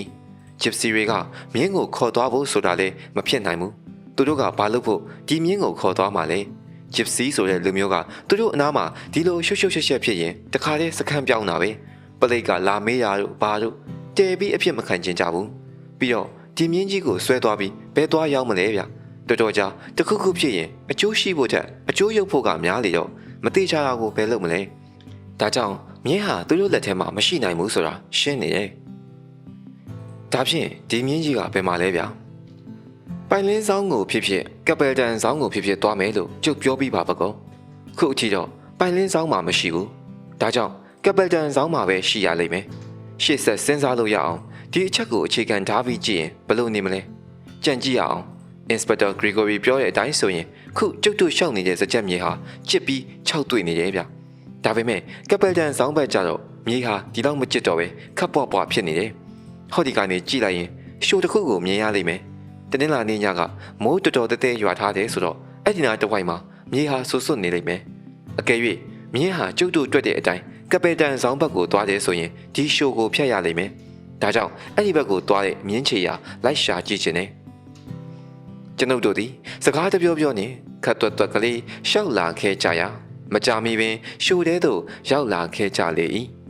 ရှာလော့ဟုံး၏စန္ဒအရာကျွန်ုပ်ကရှိုး၏ညာဘက်ကန်းအတိုင်းလိုက်ကြည့်ပြီးသူကိုယ်တိုင်မှမူဘဲဘက်ကန်းမှလိုက်လာခဲ့ရာကျွန်ုပ်လျှောက်ခဲ့၍ခြေလမ်း90ခန့်အရောက်တွင်သူစီမှအော်တန်ကြားသဖြင့်လှည့်ကြည့်လိုက်သည်တွင်ကျွန်ုပ်အားလက်ရက်ခေါ်နေသည်ကိုတွေ့ရလေ၏ရှာလော့ဟုံး၏ရှေ့မြေပြော့တဲ့တွင်မြင်းခွာရာများကိုထင်းထင်းကြီးတွေ့မြင်နေရပြီးမြင်းခွာရာမှလည်းသူ့အိတ်ထဲတွင်ပါလာသည့်တန်ခွာနှင့်တစ်ထက်ထဲကျနေသည်ကိုတွေ့ရလေ၏စိတ်ကူးရဲ့အကျိုးကျေးဇူးကလေးကိုခံစားရပေတာပေါ့ဗျာကျုပ်တို့လိုဂရီဂိုရီကတော့စိတ်ကူးစိတ်တန်ခေါင်းပါရှာတယ်ဗျာဘာဖြစ်နိုင်မလဲစိတ်ကူးကြည့်တယ်စိတ်ကူးလို့ရတဲ့အခြေခံပေါ်မှာစမ်းလုပ်ကြည့်တယ်ဟောစိတ်ကူးရချိုးနဲ့တယ်ဆိုတာတွေ့လာတယ်ဗျကဲလိုက်ကြည့်ကြအောင်စို့ကျွန်ုပ်တို့သည်ရွှွန့်ဆက်ဆက်ရှိသည့်ရှိုးအောက်ခြေကိုဖြတ်ပြီးနောက်မျက်ရိုင်းတို့ဖုန်နေသည့်စကြက်အတိုင်းမိုင်တမတ်လောက်ရောက်လာခဲ့ကြ၏ထိုနေရာတွင်ကုန်းဆောင်တစ်ခုကိုထပ်တွေ့ရပြီးထိုကုန်းဆောင်တစ်ဝိုက်တွင်မြင်းချေရာများကိုထပ်တွေ့ရပြန်သည်ထို့နောက်ပျောက်သွားပြန်ကမိုင်ဝက်လောက်ရောက်လာခဲ့ကြ၏တို့ရတွင်ကပယ်တန်ဆောင်အနီးသို့ရောက်သည့်အခါတွင်တဖန်ပြန်၍တွေ့ကြရပြန်သည်ထိုနေရာသို့ရောက်လျင်ရှာလော့ဟုံးသည်တုံကနေရက်လိုက်ကအောင်မြင်သည့်မျက်နှာထားဖြင့်မြေကြီးပေါ်တွင်ရှိသည့်တစုံတရာကိုညွန်ပြလေ၏မြင်းခွာရများပေတွင်လူတယောက်၏ခြေရာများကိုမြင်ရပေ၏ခတ်စောစောကမြင်းခြေရာကြီးမဟုတ်လားဟုကျွန်ုပ်ကပြော၏ဟုတ်တယ်ဗျစောစောကကြည့်မြင်းခွာရကြီးပဲလူခြေရာကခုမှပေါ်လာတာအလိုဘာလဲပြုတ်မြင်းခွာရနှင့်လူခြေရာတို့သည်ထိုနေရာသို့အရောက်တွင်နောက်သို့ပြန်လှည့်သွားကပိုင်လင်းဆောင်ဘက်သို့ဥတီနေသည်ကိုတွေ့ရပြန်လေ၏ရှာလော့ဟုံးကလေတစ်ချက်ချွန်လိုက်၏ကျွန်ုပ်တို့သည်ထိုခြေရာများအတိုင်းပြန်လိုက်လာခဲ့ကြပြန်သည်ရှာလော့ဟုံးမှာခြေရာတန်းကိုသာငုံကြည့်လိုက်လာခဲ့တော်လေကျွန်ုပ်မှမူဘေးစီသို့လှမ်းကြည့်လာခဲ့ရာတွင်ထိုခြေရာများသည်ကပတန်ဆောင်စီသို့ပြန်လှည့်လာပြန်သည်ကိုအံ့ဩစွာတွေ့ရပြန်လေ၏ဒီတစ်ချက်တော့ကျုပ်လူတော်ပေတဗျာခမည်းသာမမြင်လိုက်ရင်ဒီခြေရာဆုံးအောင်လိုက်ပြီးနောက်တစ်ပတ်ပြန်လာရအောင်ပါခုတော့လမ်းလျှောက်ရတက်တာသွားပြီတာပေါ့ကဲအဲ့ဒီခြေရာအတိုင်းပြန်လိုက်ကြအောင်ဆိုရဲ့ကျွန်ုပ်တို့အဖိုးဝေးဝေးလန်လန်မသွားလိုက်ရချင်းခြေရာများသည်ကပယ်တန်မြင်းဆောင်သို့ဝင်သည်ကတရာစေးလမ်းအနီးတွင်စုံသွား၏မြင်းဆောင်သားတို့ကျွန်ုပ်တို့ရောက်ခါနီးတွင်မြင်းထိန်တယောက်ပြေးထွက်လာကဘယ်ကလူတွေလဲဗျဆောင်းသားကိုဘာလာလောက်ကြတာလဲဟုတ်မင်းလေ၏ရှာလော့ဟုံးကအိတ်ထဲသို့လက်မနှင့်လက်ညှိုးကိုထည့်လိုက်ပြီးနောက်တခုလောက်သိပြရစေကွယ်မနက်ဖြန်မနက်9 နာရီလောက်မှာမင်းတို့ဆရာမြင်းထရိနာမစ္စတာစီလာဘရောင်းနဲ့တွေ့လို့များရမလားကွယ်ကိစ္စရှိရင်တော့တွေ့လို့ရပါတယ်ဆရာကမနက်ဆိုရင်အစောကြီးနှိုးတတ်ပါတယ်ဟောပြောရင်းဆိုရင်ဆရာတော်လာနေပြီခင်ဗျမေးကြည့်ပါဟာမဟုတ်တာခင်ဗျနေပါစေရင်ဆရာမြင်ရင်ကျွန်တော်ကိုစူနေပါလိမ့်မယ်ပေးချင်နောက်ကြမှာပေးပါရှာလော့ဟုံးကအိတ်ထဲမှဆွဲထုတ်လိုက်သည်ကြောင်ဝက်ကျင်းကားပြားကိုအိတ်ထဲသို့ပြန်ထည့်နေစဉ်ခက်ချန်ကြမ်းကြုတ်ဟန်ရှိသည့်အသက်ကြီးကြီးလူတစ်ယောက်သည် ဟန်တိန်တုတ်ကြီးကိုကန်လျက်ဝင်းထဲမှထွက်လာလေ၏ဘာလဲဟေတော်ဆန်တွားကို့အလုပ်ကိုလုပ်ချီစကားများမနေနဲ့ဆိုပါအောင်ကို့လူတို့ကဘာကိစ္စနဲ့ဒီကိုလာကြတာလဲမိတ်ဆွေကြီးနဲ့7မိနစ်လောက်စကားပြောစရာရှိလို့ပါခင်ဗျာဟုရှာလော့ဟုံးကအတန်ကိုချိုနိုင်သမျှချိုထား၍ပြောလေ၏ဒီမှာကို့လူလာသမျှလူတိုင်းကိုလက်ခံပြီးစကားပြောနေဖို့အချိန်မရှိဘူးဒီနားတစ်ဝိုက်ကိုလည်းဘယ်လူစိမ့်သူစိမ့်မှမလာရဘူးကဲကို့လူတို့မြန်ပြန်မပြန်ရင်ခွေးနဲ့ရှူတိုက်ရလိမ့်မယ်ရှာလော့ဟုံးသည်ထရိနာအနီးသို့ကပ်ခါတစုံတရာကိုခတ်တိုးတိုးပြောလိုက်သည်တွင်မြင်းထရိနာစီလာဘရောင်းသည်စက္ကနဲဖြစ်သွားကနှစ်ထင်းနှစ်ရင်းတွေหนีရဲလာလေ၏ဒါလိမ့်နာဗျတက်မဲ့လိမ့်နာဟုတ်ပြီလေဒီလိုဆိုရင်ဒီကိစ္စကိုလူတော်သူတော်ထဲမှာရှင်းမလားဒါမှမဟုတ်ခမားဧကန်ထဲမှာအေးအေးဆေးဆေးရှင်းကျင်သလားကဲပါဗျခမားကဒီလောက်တောင်ရှင်းကျင်ရင်လေဧကန်ထဲကိုလာပါရှာလော့ဟုံးကပြုံးလိုက်လျက်ဝါစင်ရေခဏကလေးစောင့်ဗျကဲမစ္စတာဘရောင်းသွားကြစို့မိနစ်20မြကြာ၍၎င်းတို့နှစ်ယောက်ပြန်ထွက်လာကြသည့်အခါတွင်မူစီလာဘရောင်း၏မျက်နှာပေါ်မှနီးမြန်းသောအယောင်မှာပြမွဲသောအယောင်တို့ပြောင်းသွားခဲ့လေပြီဤမြတိုးတောင်းသောအချိန်ကလေးအတွင်းဤမြအပြောင်းအလဲကြီးပြောင်းလဲသွားသည့်အဖြစ်မျိုးကိုတခါမှမတွေ့ဘူးသေးချေစီလာဘရောင်း၏မျက်နှာမှာဖြူလျော်လျက်ရှိကနှစ်ဖူးတွင်ချွေးသည်ချွေးပေါက်ကြီး၍စိုးလျက်ရှိပြီးလက်တို့မှာတစက်ဆက်တုံလျက်ရှိလေရာလက်တွင်ကင်ထားသည့်ဟန်တိန်တုတ်သည်လေထဲတွင်လှုပ်နေသည့်တစ်ကိုင်းတစ်ကိုင်းတစ်ဖွဲလှုပ်ရမ်းလျက်ရှိလေ၏စောစောကရှိခဲ့သည်တဟောက်တဟဲအနိုင်ကျင့်လိုသောအမှုအရာတို့လုံးဝမရှိတော့ပဲသခင်ဤနောက်ပါတွင်လိုက်ပါလာသောခွေးတစ်ကောင်ကဲ့သို့ကျွန်ုပ်ဤမိတ်ဆွေဤနောက်တွင်ခက်ရွရွဖြင့်လိုက်ပါလာလေ၏စိတ်ချပါခမများစုံတောက်ကြီးအမင်းရှိတဲ့အတိုင်းလုပ်ပါမယ်စိတ်ချပါအမှားအယွင်းရှိလို့တော့မဖြစ်ဘူးနော်ရှာလော့ဟုံးကသူ့ကိုစိုက်ကြည့်ရင်းပြောလိုက်၏ထရိနာစီလာဘရောင်းမှာကရှာလော့ဟုံး၏မျက်လုံးမှာချင်းချောက်သည့်အမှုအရာကိုမြင်သည်နှင့်ကြောက်လန့်လျက်ရှိလေပြီစိတ်ချပါခမများမရှိစေရပါဘူးအချိန်မီရောက်ရပါစေမယ်ဟိုဟာကိုရောပြန်ပြောင်းလိုက်ရတော့မလားစုံတောက်ကြီးရှာလော့ဟုံးကအတန်ကြာစဉ်းစားပြီးနောက်တဟားဟာရဲကမပြောင်းပါနဲ့အောင်လေထားလိုက်ပါဦးနောက်တော့ကျုပ်စာရေးလိုက်ပါမယ်ကိုယိုကာရတော့မလုပ်နဲ့နော်နှုံးမရင်စိတ်ချပါစုံတောက်ကြီးမလုပ်ပါဘူးစိတ်ချပါကိုပစ္စည်းလို့ကောင်းကောင်းကြည့်ဆိုင်နော်ကျွန်တော်ကိုယုံမစုံတောက်ကြီးယုံပါရဲ့ဗျာမနေ့ပြန်ကြရင်သာကျုပ်အကြောင်းကြားလိုက်ပါမယ်စီလာဘရောင်းကတုံတုံရင်ရင်ဖြစ်နေသည့်လက်ကိုကန်ပေးသည့်တိုင်ရှာလော့ဟုံးသည်လက်ဆွဲနှုတ်ဆက်ခြင်းမပြုဘဲခြာကနေလှည့်ထွက်လာပြီးနောက်ကျွန်ုပ်တို့သည်ပိုင်လင်းစောင်းဘက်သို့ပြန်လာခဲ့ကြလေ၏အပေါ်စီးနဲ့တဟုတ်တဟဲလို့တလောက်တတိကြောင်ပြီးကုန်နေတဲ့လူမျိုးကိုကျုပ်ဖြင့်ဒီတစ်ခါပဲတွေ့ဘူးသေးတယ်ဗျာဟုတ်လမ်းတွင်ရှာလော့ဟုံးကပြောလေ၏ဒါဖြင့်မြင်းကသူ့စီမှာရှိတာပေါ့စောစောကတော့ခက်တီတီဖိနေသေးတယ်ဗျအဲ့ဒီနေ့မနက်ကသူဘာတွေလုပ်ခဲ့တယ်ဆိုတာကျုပ်ပြောလိုက်တော့မှငနေကသူ့ကိုကျုပ်စောင့်ကြည့်နေတယ်လို့ထင်သွားပုံရတယ်ခြေရာတွေမြင်ခဲ့တော့ကခြေရာက၄တောင်ဖြစ်နေတာကိုခမရတတိထားမိလိမ့်မယ်ဗျအဲ့ဒီခြေရာကသူ့ဘိုးဖက်နဲ့ခြေရာနဲ့တစ်ထက်သေးဖြစ်နေတယ်နောက်တစ်ချက်ကဒီလိုအလုပ်မျိုးကိုအောက်ကမြင်းထိန်ကလေးတွေလှုပ်ရဲမှာမဟုတ်ဘူးသူ့ထုံးစံအတိုင်းစောစောအိယာထားပြီးစကြက်ထဲမှာလွတ်နေတဲ့မြင်းတစ်ကောင်ကိုသူ့ဘလို့သွားတွေ့တယ်သွားကြည့်တော့ထိတ်ကွအဖြူကြီးနဲ့နာမည်ကျော်ပြိုင်မင်းကြီးဖြစ်နေတဲ့အခါသူ့ဘလို့တအံ့တအောဖြစ်တယ်ဆိုတဲ့အကြောင်းကိုကျုပ်ကပြောပြလိုက်တယ်မြင်းတို့နွားတို့မှာထိတ်ကွအဖြူရှိရင်ကြားလို့ခေါ်ရဲဗျဒီကြားကိုအစွဲပြူပြီးဒီကောင်ကြီးကိုငွေကြားလို့နာမည်ပေးထားတာစောစောတုန်းကတော့မြင်းကိုပိုင်မင်းဆောင်ကိုပြန်ဆွဲသွားဖို့စိတ်ကူးပေါက်သေးတယ်ဒါပေမဲ့သူ့မြင်းကိုနိုင်မဲ့မြင်းဆိုလို့ဒီကောင်တစ်ကောင်နဲ့ရှိသေးတော့မြင်းပွဲပြီးသည့်အထိမြင်းကိုဝတ်ထားဖို့စိတ်ကူးပေါ်လာတယ်ဗျဒါနဲ့မြင်းကိုသူ့ဆောင်ကိုဆွဲလာခဲ့တယ်ကျုပ်ကဒီအကြောင်းတွေကိုခရီးစစ်တွင်းကြပြန်ပြောပြလိုက်တော့သူဝန်ခံပြီးသူ့ကိုတော့အမှုမလုပ်ပါနဲ့လို့တောင်းပန်တော့တာပဲဗျ။ No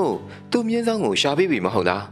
။မြင်းသမားပဲဗျာ။မြင်းကိုရုပ်ပြောင်းရုပ်လွဲလုပ်တဲ့နည်းတွေအမျိုးမျိုးရှိတာပေါ့။ဒါပေမဲ့ဒီမြင်းကသူ့မြင်းကိုနိုင်မဲ့မြင်းဆိုတော့မြင်းကိုသူ့လက်ထဲဒီတိုင်းထားခဲ့လို့ဖြစ်ပါမလား။တခုခုလုပ်ရင်ဘယ်နဲ့လုပ်မလဲ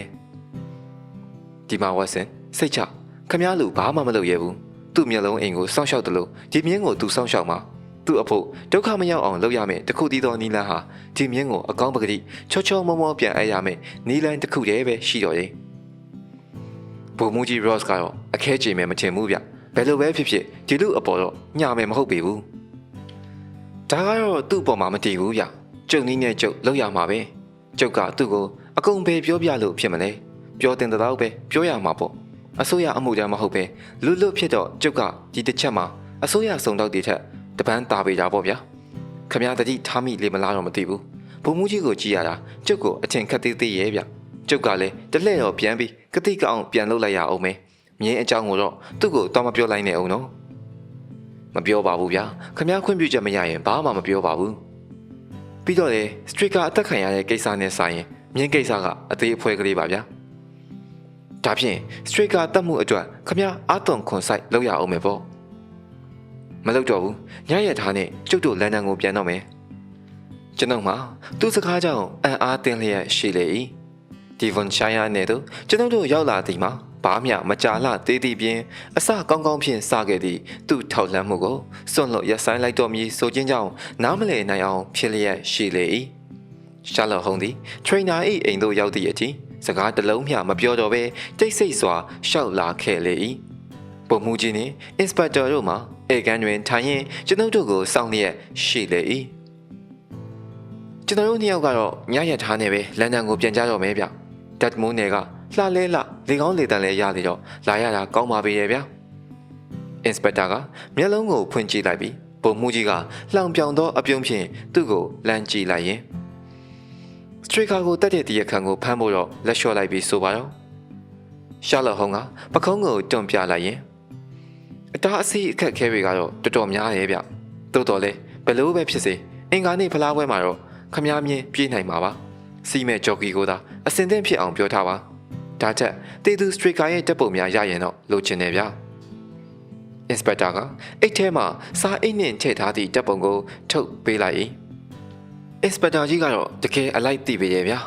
ခမားတို့ဒီမှာထိုင်းနေတော့အိမ်ပေါ်တငယ်မကလေးကိုမဲခွန်းလေးတစ်ခွန်းနှစ်ခွန်းလောက်တောင်းပေးလိုက်အောင်မယ်ရှာလော့ဟုံအပြင်သို့ထွက်သွားသည့်အခါတွင်ပုံမှုကြီးကလန်ဒန်ကဆင်းလာတဲ့ကျုပ်တို့စုံတော့ကလည်းမစွန်ပါဘူးဗျာသူရောက်လာတော့လေဘာမှထူးလို့လေဒီအတိုင်းပဲ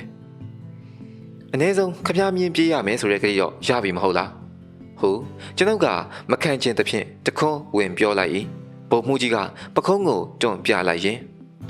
စကားပဲရှိသေးတယ်လေအရေးကြီးတာကမြင်းကျွန်တော်လက်ထဲပြန်ရောက်ဖို့အရေးကြီးတာ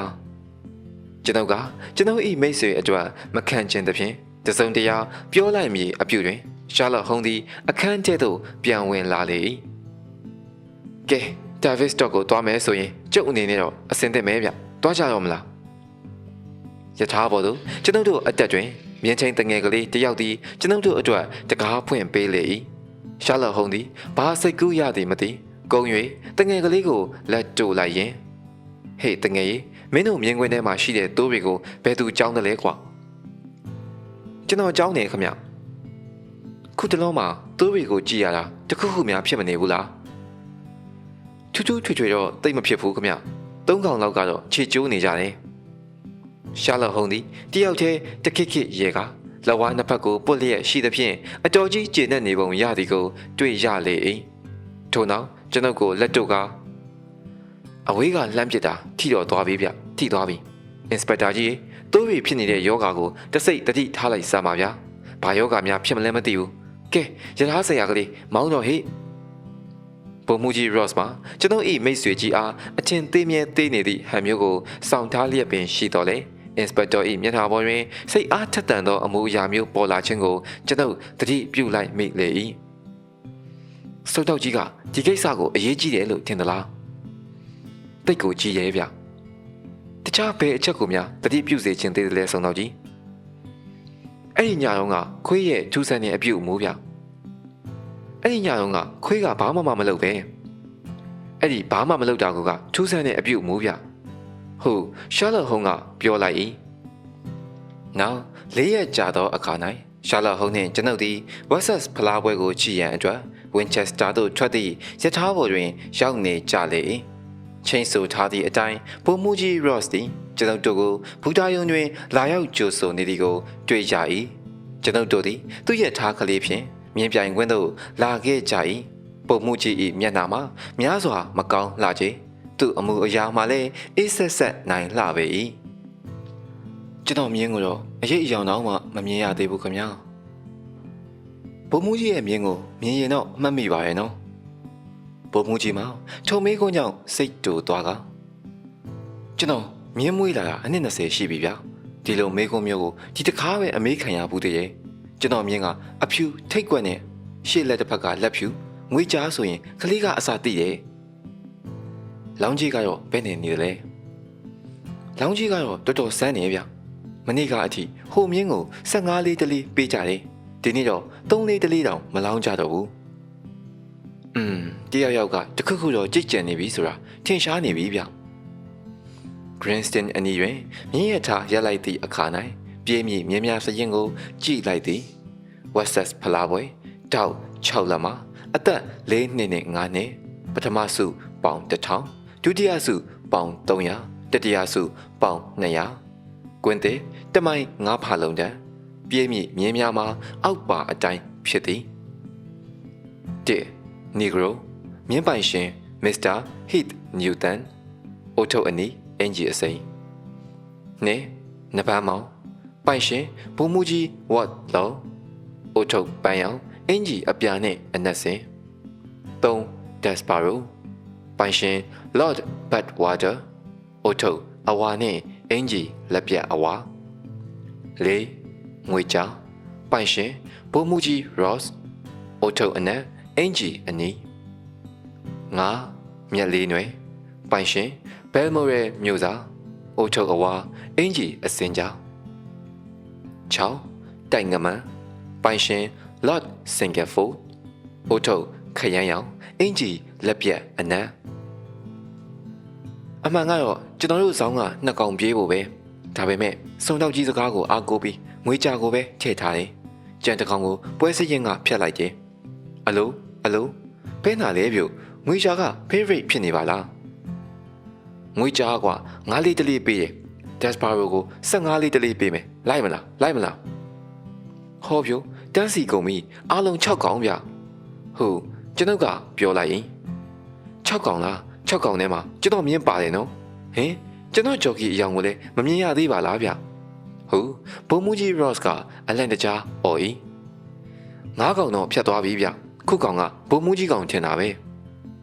ကျွန်တော်ပြော၍မဆုံးမီထွားကြိုင်ပြောင်ချောနေသည့်မြင်းနီကြီးတစ်ကောင်သည်ခဲချိန်သည့်ယုံထဲမှထွက်လာကကျွန်ုပ်တို့အတန်းရှိမှတာလွတ်သည့်ဘက်သို့ဒုံဆိုင်သွားလေကြောပေါ်တွင်ဘုံမူကြီး Ross ၏အယောင်ဖြစ်သည်အနက်နှင့်အနီရောင်ကိုဝတ်ထားသည့်ဂျော်ကီကစီးသွားသည်ကိုမြင်လိုက်ရ၏ကျွန်တော်မြင်မှမဟုတ်ပဲခုကောင်ကထိတ်မှကြာမပါဘူးပြို့စုံတော့ကြီးကျွန်တော်မြင်ပါတယ်ဆိုဘယ်မှလဲဘလို့လောက်တာလဲရှာလော့ဟုံးကစိတ်တူလာဟန်ဖြင့်နေစမ်းမအောင်ဗျာမြင်းပြေးတာကိုကောင်းကောင်းကြည့်စမ်းပါရစေအောင်ဟုတ်ပြီကွာတာထွက်ပြီဟုတ်ပြီပြေးလာပြီခွေးကိုရောက်ပြီဗျရှာလော့ဟုံးသည်ကျွန်ုပ်ဤမှန်ပြောင်းဖြင့်တေချာစွာကြည့်ရင်အော်လျက်ရှိလေကျွန်ုပ်တို့ရက်ထားသည့်ရထားကလေးပေါ်မှကြည့်ရင်မြင်းများကိုကောင်းစွာမြင်နေရလေယခုမြင်း6កောင်မှာတစ်ကောင်နဲ့တစ်ကောင်လွန်စွာနီးကပ်လျက်ရှိလေရာ၎င်းတို့ကိုကော်စောတစ်ချက်နှင့်အုပ်လျင်ပင်ဖုံး၍ရားတော်မြေကဲ့သို့ထင်ရပေ၏တို့ရာတွင်တဝက်လောက်ရောက်သည့်အခါတွင်ကပယ်တံမြင်းမှအဝါရောင်သည်ရှေ့သို့တိုးထွက်လာလေ၏ကျွန်ုပ်တို့ရှေ့နားသို့အရောက်၌ကပယ်တံမြင်းဆောင်မှဒက်စပါရိုမှာနောက်တွင်ပြက်ကြံရစ်ခဲ့၍ပုံမှုကြီး၏မြင်းကရှေ့သို့တဟုန်တိုးပြေးတက်လာပြီး6လျားဖြင့်ပန်းဝင်သွားကဘယ်မိုရဲမြို့သား၏မြင်းကတတိယဝင်သွားလေ၏ပုံမှုကြီးသည်မျက်လုံးကိုပုတ်ရင်ပွဲကတော့ကျွန်တော်ပွဲပဲခင်ဗျဒါပေမဲ့ကျွန်တော်တော့ဘလို့ဖြစ်တယ်ဆိုတာနားမလည်နိုင်တော့အောင်ဖြစ်နေပြီဗျကျွန်တော်ကိုလည်းရှင်းပြစမ်းမအောင်စုံတော့ကြည့်ရဲ့ဘလို့ဖြစ်တာလဲရှင်းပြပါမယ်လေဖြစ်ပေါ့မြင်းကြီးကိုအရင်တွားကြည့်ကြအောင်ဆိုရဲ့ဟောရောက်ပြီဗျကျွန်ုပ်တို့သည်မြင်းပိုင်ရှင်များနှင့်ယင်းနှီးသူများသာဝင်ခွင့်ရသည့်ခဲချိန်သောယုံထဲသို့ဝင်ခဲ့ကြသည်မျက်နှာနဲ့ခြေထောက်ကိုအရက်ပြန်နဲ့ပုတ်လိုက်ရင်အဲ့ဒီမြင်းကြီးဟာငွေကြာဖြစ်နေကြကိုတွေ့ရလိမ့်မယ်ဗျကျွန်တော်ဖြင့်အံ့ဩလို့မဆုံးနိုင်အောင်ဖြစ်နေပြီခင်ဗျာဒီမြင်းကိုမြင်းလိန်တယောက်ရဲ့လက်ထဲမှာတွေ့လာခဲ့တာဗျဒါနဲ့သူ့အရှိအတိုင်းပဲပြေးပြေးစေးဆိုပြီးစီစဉ်ပစ်ခဲ့တာဒီတချီတော့စုံတော့ကြီးတော်ပါပြီတဲ့ဗျာကြည်စမ်းမအောင်မြင်းကလည်းမမချာချာပဲခင်ဗျကျွန်တော်လက်ထဲမှာတော့ချက်တော့အခြေအနေကောင်းနေသေးတယ်စုံတော့ကြီးရဲ့အရေးချင်းကိုတန်တရားဖြစ်ခဲ့မိတဲ့အတွက်တောင်းပန်ပါရဲ့ခင်ဗျ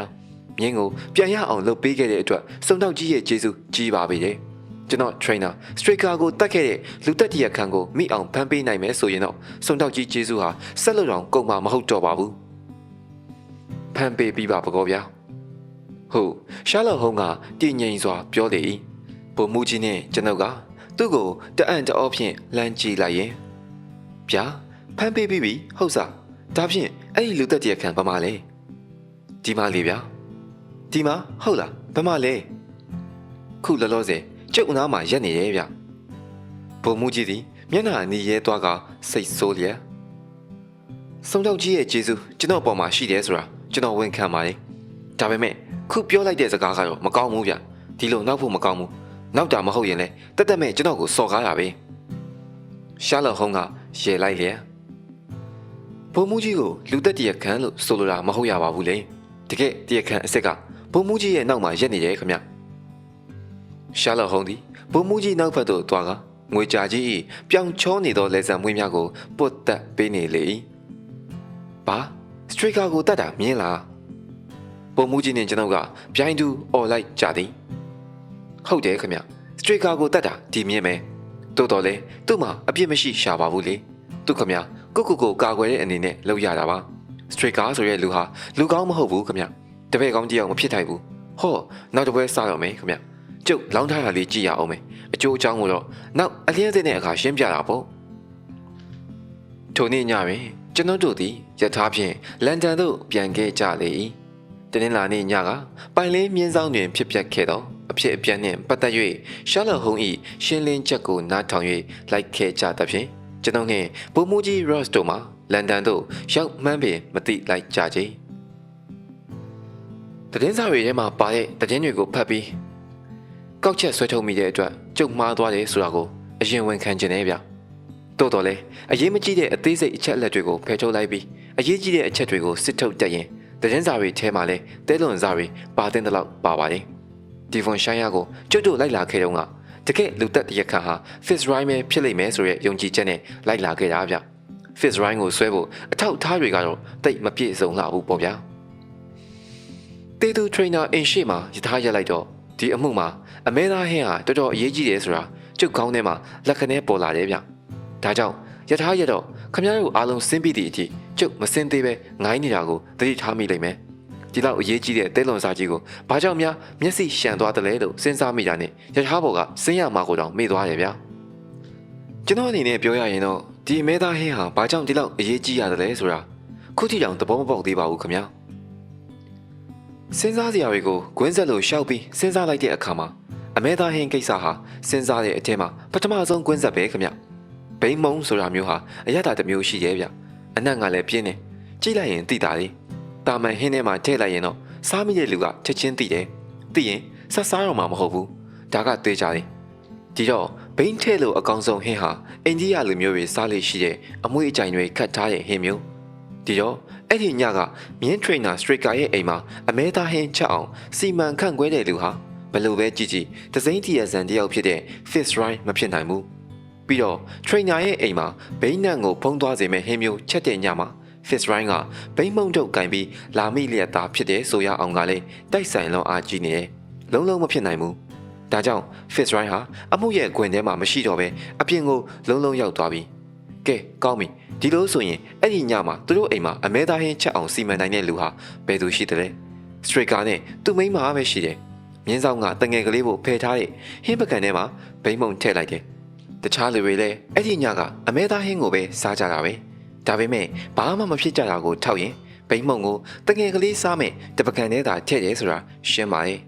ဒါဖြင့်ခိုင်းတဲ့အိမ်ပေါ်ကောင်မလေးမသိအောင်ဟင်းပကံထဲကိုဘိန်းထည့်တာဟာသူတို့လင်မယားနှစ်ယောက်အနက်ဘယ်သူဖြစ်နိုင်တယ်လဲဒီကိစ္စကိုမစင်စားခင်အဲ့ဒီညကပိုင်လင်းဆောင်မှာရှိတဲ့ခွေးကြီးငိန်ချက်သားကောင်းမွန်ကိုချုပ်သွားတွေးမိရဲ့ဗျဒီနှစ်ချက်ကိုဆက်ဆက်ပြီးစဉ်းစားဖို့လိုရဲ့ Fitzroy မြင်းဆောင်ကိုရောက်လာတော့ကဆောင်းမှာခွေးကြီးတစ်ကောင်ရှိတယ်ဆိုတာသိခဲ့ရတယ်ဗျခုတော့ဆောင်းထဲကိုလူတစ်ယောက်ဝင်လာပြီးမြင်းကြီးတစ်ကောင်လုံးကိုဆွဲထုတ်သွားတာတော့ခွေးကတစ်ချက်ကလေးမှမဟောင်ဘူးဆိုတော့ဆောင်းကိုညကြီးမင်းကြီးရောက်လာပြီးမြင်းကိုဆွဲထုတ်သွားတဲ့လူကလူစိမ်းမဖြစ်နိုင်ဘူးခွေးကကောင်းကောင်းသိထားတဲ့လူဖြစ်ရမယ်ဒီတော့ ညကြီးမင်းကြီးမှာစောင်းထဲကိုဝင်ပြီးငွေကြာကြီးကိုဆွဲထုတ်သွားတဲ့လူဟာစထရိတ်ကာပဲဖြစ်ရမယ်လို့ယူဆလိုက်တယ်။ကောင်းပြီ။ဒါဖြင့်စထရိတ်ကာဟာဘာရည်ရွယ်ချက်နဲ့ငွေကြာကြီးကိုဆွဲထုတ်သွားတာလဲ။မယိုးမဖြောက်တဲ့အကြံတစ်ခုနဲ့မြင်းကိုဆွဲထုတ်သွားတာဖြစ်ရမယ်။ရိုးရိုးသားသားဆိုရင်ဘာဖြစ်လို့မြင်းဆောင်စောင့်တဲ့တငယ်ကလေးကိုဘိန်းကျွေးပါမလဲ။မဟုတ်ဘူးလား။ဒါပေမဲ့ဒီအကြံဟာဘလို့အကြံအစီမျိုးလဲဆိုတာကိုစဉ်းစားလို့မရအောင်ဖြစ်နေတယ်။မြင်း trainer တွေဟာမြင်းကြပိုးတွေကတဆင့်ငွေစားပြီးကိုမြင်းကိုရှုံးအောင်လုပ်တာတစ်ဖက်လည်းနဲ့တခြားမြင်းကိုလောင်းတာမျိုးတွေကိုတွေ့ပူးပေါင်းများလာပြီတခါတလေမှာဂျော်ကီတွေကိုငွေထိုးပြီးဆွဲအစီးခိုင်းနေတခါတလေမှာဒီထက်သေးကြပြီးဒီထက်တိမ်မွေ့တဲ့နေတွေနဲ့ကိုမြင်းကိုရှုံးအောင်လုပ်တတ်ကြတယ်ကောင်းပြီခုကိစ္စမှာစထရိတ်ကာဟာဘာအကြံနဲ့မြင်းကိုအပြင်ထုတ်တယ်လဲသူ့အိတ်ထဲမှာပါတဲ့ပစ္စည်းတွေကိုကြည့်လိုက်တဲ့အခါကျတော့ကောက်ချက်တစ်ခုဆွဲလို့ရတော့မယ်လို့ကျုပ်မျှော်လင့်ထားတယ်ဗျမျှော်လင့်ထားတဲ့အတိုင်းဖြစ်တာပါပဲတေသူရဲ့လက်ထဲမှာတွေ့ရတဲ့ဓာတ်ဟာတော်လေးထူးခြားတဲ့ဓာတ်ဖြစ်တယ်ဆိုတာခင်ဗျားတို့လည်းသတိထားမိမှာပဲတာမန်လူတယောက်ဟာဒီဓာတ်မျိုးကိုလက်နက်အဖြစ်စောင့်မှာမဟုတ်ဘူးဆိုတာသိကြတယ်ဒီဓာတ်ဟာဒေါက်တာဝက်ဆန်ပြောတဲ့အတိုင်းအလွန်တိမ်မွေ့နူးညံ့တဲ့ခွဲစိတ်မှုတစ်ခုကိုလုပ်ဖို့ယူလာခြင်းဖြစ်ရမယ်လို့ကြုံယူစားတယ်ပုံမှုကြီးလဲမြင်းမွေးရဲ့အတွေ့အကြုံတော်များပြီပဲမြင်းရဲ့တင်ပဆွဲနာကအကြောကလေးတစ်ခုကိုဖျက်လိုက်ရင်အရာမထင်မဲနဲ့အကျော်ဟာပြတ်သွားပြီးမြင်းချေဟာစတတ်တာဖြစ်သွားတယ်မပြေးနိုင်တော့ဘူးနောက်မှဒီမြင်းဟာအကျော်အစ်စ်ရောင်လာတော့တာပဲကြည့်လိုက်ရင်တော့ရိုးရိုးယောဂရတယ်လို့ထင်ရတယ်တော်ရုပ်မာတဲ့ကောင်ပြလူရုပ်ဟုတ်ဘုံမူကြီးကအော်ဤစထရိတ်ကာဟာမြင်းတင်ပဆွဲကအကျော်ကိုဖျက်ချင်တဲ့အတွက်ငွေကြာကြီးကိုစကြက်သေးကိုထုတ်သွားခြင်းနဲ့ဇောင်းထဲမှာလှုပ်လို့မြင်းကလန့်ဖြန့်ပြီးတဝုံဝုံလှုပ်ရင်ဘလောက်ပဲအေးကြီးတယ်ဆိုကောင်းလေးတွေနိုးကုန်မယ်ဒါကြောင့်မြင်းကိုအကျော်ဖြတ်ခြင်းရင်စကြက်ထဲမှာလှုပ်ရလိမ့်မယ်ကြည်စမ်းပြကျွန်တော်တို့လုံးဝမစင်စားမိဘူးဒါကြောင့်ဒီကောင်ကဖျောင်းနိုင်ယူသွားပြီးမိကျစ်နဲ့မင်းကြီးတာကိုခမအမှန်ပဲခမဒါပေမဲ့ကံအားလျော်စွာပဲသူ့အိတ်ထဲမှာတွေ့ရတဲ့ပစ္စည်းတွေကိုစစ်ကြည့်လိုက်တဲ့အခါကျတော့ရာဇဝတ်မှုကျူးလွန်တဲ့နီလန်းကိုသာမကကျူးလွန်ရတဲ့ရွေချက်ကိုပါတွတ်တွေ့ရတယ်ခမဘုံမူကြီးလည်းအတွေ့အကြုံများတဲ့လူပဲဘယ်သူဖြစ်ဖြစ်သူများတုံးထားတဲ့ဘီလ်စီယန်စာရွက်ကိုကိုယ့်အိတ်ထဲမှာစောင့်ထားလိမ့်မရှိကြပါဘူးကိုတုံးတဲ့ဘီလ်စီယန်စာရွက်ကိုပဲကိုယ့်အိတ်ထဲမှာစောင့်ထားမှာပေါ့ဒါကြောင့်စာရွက်တွေရှုပ်လွန်းလို့တိတ်မထားတတ်ကြပါဘူးလေဒီတော့ဒါကိုကြည့်လိုက်ရင်စထရိတ်ကာဟာနာမည်တစ်မျိုးနဲ့ဘဝတစ်ခုထူထောင်နေရဲဆိုတာထင်ရှားတယ်ဗျသူထူထောင်ထားတဲ့ဘဝတစ်ထဲမှာအဝတ်အစားကောင်းကောင်းဝတ်တတ်တဲ့အမျိုးသမီးတစ်ယောက်လည်းပါနေတယ်ဆိုတာတွေ့ရတယ်ဘုံမူကြီးကကိုတပည့်တွေအပေါ်မှာစိတ်ချထားလေတော့ကိုတပည့်တွေဟာ22ကီနီတန်ဝတ်စုံကိုသူတို့မယားတွေကိုဝယ်ပေးလိမ့်မယ်လို့ဘယ်ထင်ရက်ပါမလဲဗျဒါနဲ့ကျုပ်ကစထရိတ်ကာရဲ့မိန်းမကိုအဝတ်အစားအကြောင်းအမတ်တမဲ့ထောက်မေးကြည့်လိုက်တော့စထရိတ်ကာရဲ့မိန်းမခင်ဗျာဒီအဝတ်အစားကိုမြင်တော့မမြင်ဘူးရှာဘူးဆိုတာသိရတယ်ဗျဒီတော့ကျုပ်လဲလန်ဒန်ကအမျိုးသမီးအချုပ်ဆိုင်အမည်ကိုမှန်စထရိတ်ကာရဲ့ဓာတ်ပုံကိုပြပြီးမေးလိုက်တဲ့အခါကျတော့ဒါဘီရှိုင်းရအမည်ခံထားတဲ့လူဟာစထရိတ်ကာဖြစ်နေတယ်ဆိုတာသိရတာပါပဲဒီနောက်တော့တိတ်မရှုပ်တော့ပါဘူးလေစထရိတ်ကာဟာမီးရောင်ကိုလူမမြင်ပဲသူ့အလုပ်ကိုသူကောင်းကောင်းလုပ်နိုင်အောင်မြင်းကိုရှို့တဲ့ဆွဲခေါ်သွားခဲ့တယ်ဖစ်ရိုင်းပြင်းရင်လွှာရင်ကြကြံရစ်ခဲ့တဲ့လေစည်းကိုလမ်းမှာကောက်ရတော့အကျော်ဖြတ်တုံးမှာမြင်းမယုံအောင်ခြေထောက်ကိုချီဖို့လေစည်းကိုယူလာခဲ့တယ်ဒါပေမဲ့အကျော်ဖြတ်မလို့ဖျောင်းနိုင်ကိုလည်းထွန်လိုက်ရောမြင်းကအလေးရောင်ကိုရုတ်တရက်မြင်လိုက်လို့ရဲ့သူ့ကိုတခုခုအနေရပြုတ်နေပြီဆိုတာတရိတ်ဆန်ရဲ့ပကတိစိတ်နဲ့အလိုလိုသိလိုက်လို့ရဲ့မြင်းကလန့်ပြီးနောက်ကိုတအားကန်ထည့်လိုက်တယ်ဗျဒါရင်မြင်းကတန်ခွာဟာစထရိတ်ကာရဲ့နဖူးကိုတက်တက်ကြီးသွားထိတာပဲအဲ့ဒီညကမိုးရွာထားပေမဲ့စထရိတ်ကာဟာသူ့လုပ်ငန်းလုပ်ရတာလွယ်အောင်ဆိုပြီးမိုးကအင်ဂျီကိုချွတ်ပြီးခြုံပေါ်မှာတင်ပစ်ခဲ့တယ်ဗျမြင်းကအကန်လိုက်မှလဲကျသွားပြီးသူ့ဓာတ်နဲ့သူ့ပေါင်ကိုထိုးမိသွားတာပဲခမရှင်းပြီမဟုတ်လားအံ့ဩလောက်ပါပြီလေဗျအံ့ဩလောက်ပါပြီလေစုံတော့ကြီးအဲ့ဒီနေရာကိုရောရောက်ခဲ့သေးတယ်နော်နောက်ဆုံးတွေးလုံးကတော့အဝေးကနေပြီးမှန်းပစ်လိုက်တာဗျစထရိတ်ကာဆိုတဲ့လူဟာပေါ်သေးသေးမဟုတ်ဘူးဗျမြင်းရဲ့ပေါင်ကအကျော်ကိုဖြတ်တယ်ဆိုတာဟာတိမ်မွေ့တဲ့အလုပ်ဖြစ်လေတော့ဒီလောက်တိမ်မွေ့တဲ့အလုပ်ကိုစမ်းတက်မကြည့်ပဲလုပ်မှာမဟုတ်ဘူးလို့ကျုပ်တွေးလိုက်မိတယ်ဒါဖြင့် तू ဘယ်သွားစမ်းတက်ကြည့်မလဲတိုးဝေကိုမြင်လိုက်တော့တိုးဝေနဲ့ပထမစမ်းကြည့်မှာပဲလို့ကျုပ်တွေးလိုက်တယ်ဗျစုံစမ်းကြည့်လိုက်တဲ့အခါကျတော့ကျုပ်ထင်တဲ့အတိုင်းဖြစ်နေတာကိုတွေ့ရတယ်ဗျဆုံတော့ကြီးပြောတာအလုံးကိုရှင်းပါတယ်ခင်ဗျာလန်ဒန်ကိုပြန်ရောက်တဲ့အခါကျတော့အမျိုးသမီးအချုပ်ဆိုင်ကိုသွားပြီးစထရိတ်ကာရဲ့တပ်ပုံကိုပြတယ်ဒါဘီရှိုင်းရဆိုတဲ့သူတို့ဖောက်တဲ့တယောက်ဖြစ်တယ်လို့ဆိုင်းကပြောလိုက်တယ်ဗျသူ့မိန်းမကအဝတ်အစားကောင်းကောင်းဝတ်တယ်တဲ့ခက်ချောချောရဲတဲ့အဲ့ အဲ့ဒီမိန်းမကြောင့်စထရီကာမှာကြွေးတွေတင်နေတဲ့အတွက်နောက်ဆုံးတော့ကြံမိကြံရကိုကြံတာပဲခင်ဗျအားလုံးရှင်းပါတယ်ခင်ဗျမြင်းကိုဘယ်မှာတွေ့ခဲ့တယ်လဲဆိုတဲ့အချက်ပဲကြံပါရဲ့ဟုတ်ဘုံမူကြီးကပြောလေ၏မြင်းကတော့လွတ်သွားတယ်ဗျလွတ်အသွားမှာခင်ဗျားတို့အဆောင်အနီးအနားတစ်ဝိုက်ကလူတစ်ယောက်ကထိမ့်သိမ်းဆောင်ရှောက်ထားတယ်သူ့ကိုတော့ကျုပ်တို့အနေနဲ့အမှုမလုပ်ပဲလွတ်ငင်းခွင့်ပေးဖို့လိုလိမ့်မယ်ဗျအလိုကျုပ်မမားဘူးဆိုရင်ကလစ်ဖန်လန်းဆောင်ကိုတော့ရောက်နေပါကလားနောက်7မိနစ်လောက်ဆိုရင်ဝီတိုရီယာပူတာကြီးကိုရောက်တော့မှာပေါ့ကဲဘုံမူကြီးရေကျုပ်တို့အခန်းကိုလိုက်ပြီးနားနားနေနေဆေးလေးပါလေးလိုက်ရှူပါအောင်လားခင်ဗျားစိတ်ဝင်စားမဲ့တခြားအသေးစိတ်အချက်အလက်တွေကိုလည်းပြောပြရသေးတာပါနားဆင်ပေးခဲ့ကြတဲ့အတွက်အားလုံးကိုကျေးဇူးအများကြီးတင်ပါတယ်ခင်ဗျာဒီကနေ့ကျွန်တော်ဖတ်ပြပေးခဲ့တာဆရာမြတ်တန်းချင်းဘာသာပြန်ဆိုရေးသားတဲ့ရှာလတ်ဟုံဤမှတ်တမ်းများဆိုတဲ့စာအုပ်ထဲကငွေကြပြောက်ဆုံးမှုဆိုတဲ့ဝတ္ထုလေးပဲဖြစ်ပါတယ်နောက်ရက်ဒီမှာလည်းကြန့်ရှိနေတဲ့အခြားသောရှာလတ်ဟုံဝတ္ထုများကိုဆက်လက်ပြီးတော့ဖတ်ပြအောင်မှာဖြစ်တဲ့အတွက်ဆက်ဆက်ဆောင်မြော်နားဆင်ပါအောင်လို့တောင်းဆိုရင်းနဲ့ကျွန်တော်ရဲ့ဗီဒီယိုလေးကိုဒီနောက်မှာရင်သားခွင့်ပြုပါခင်ဗျာအားလုံးပဲရှင်လန်းချမ်းမြေ့ကြပါစေ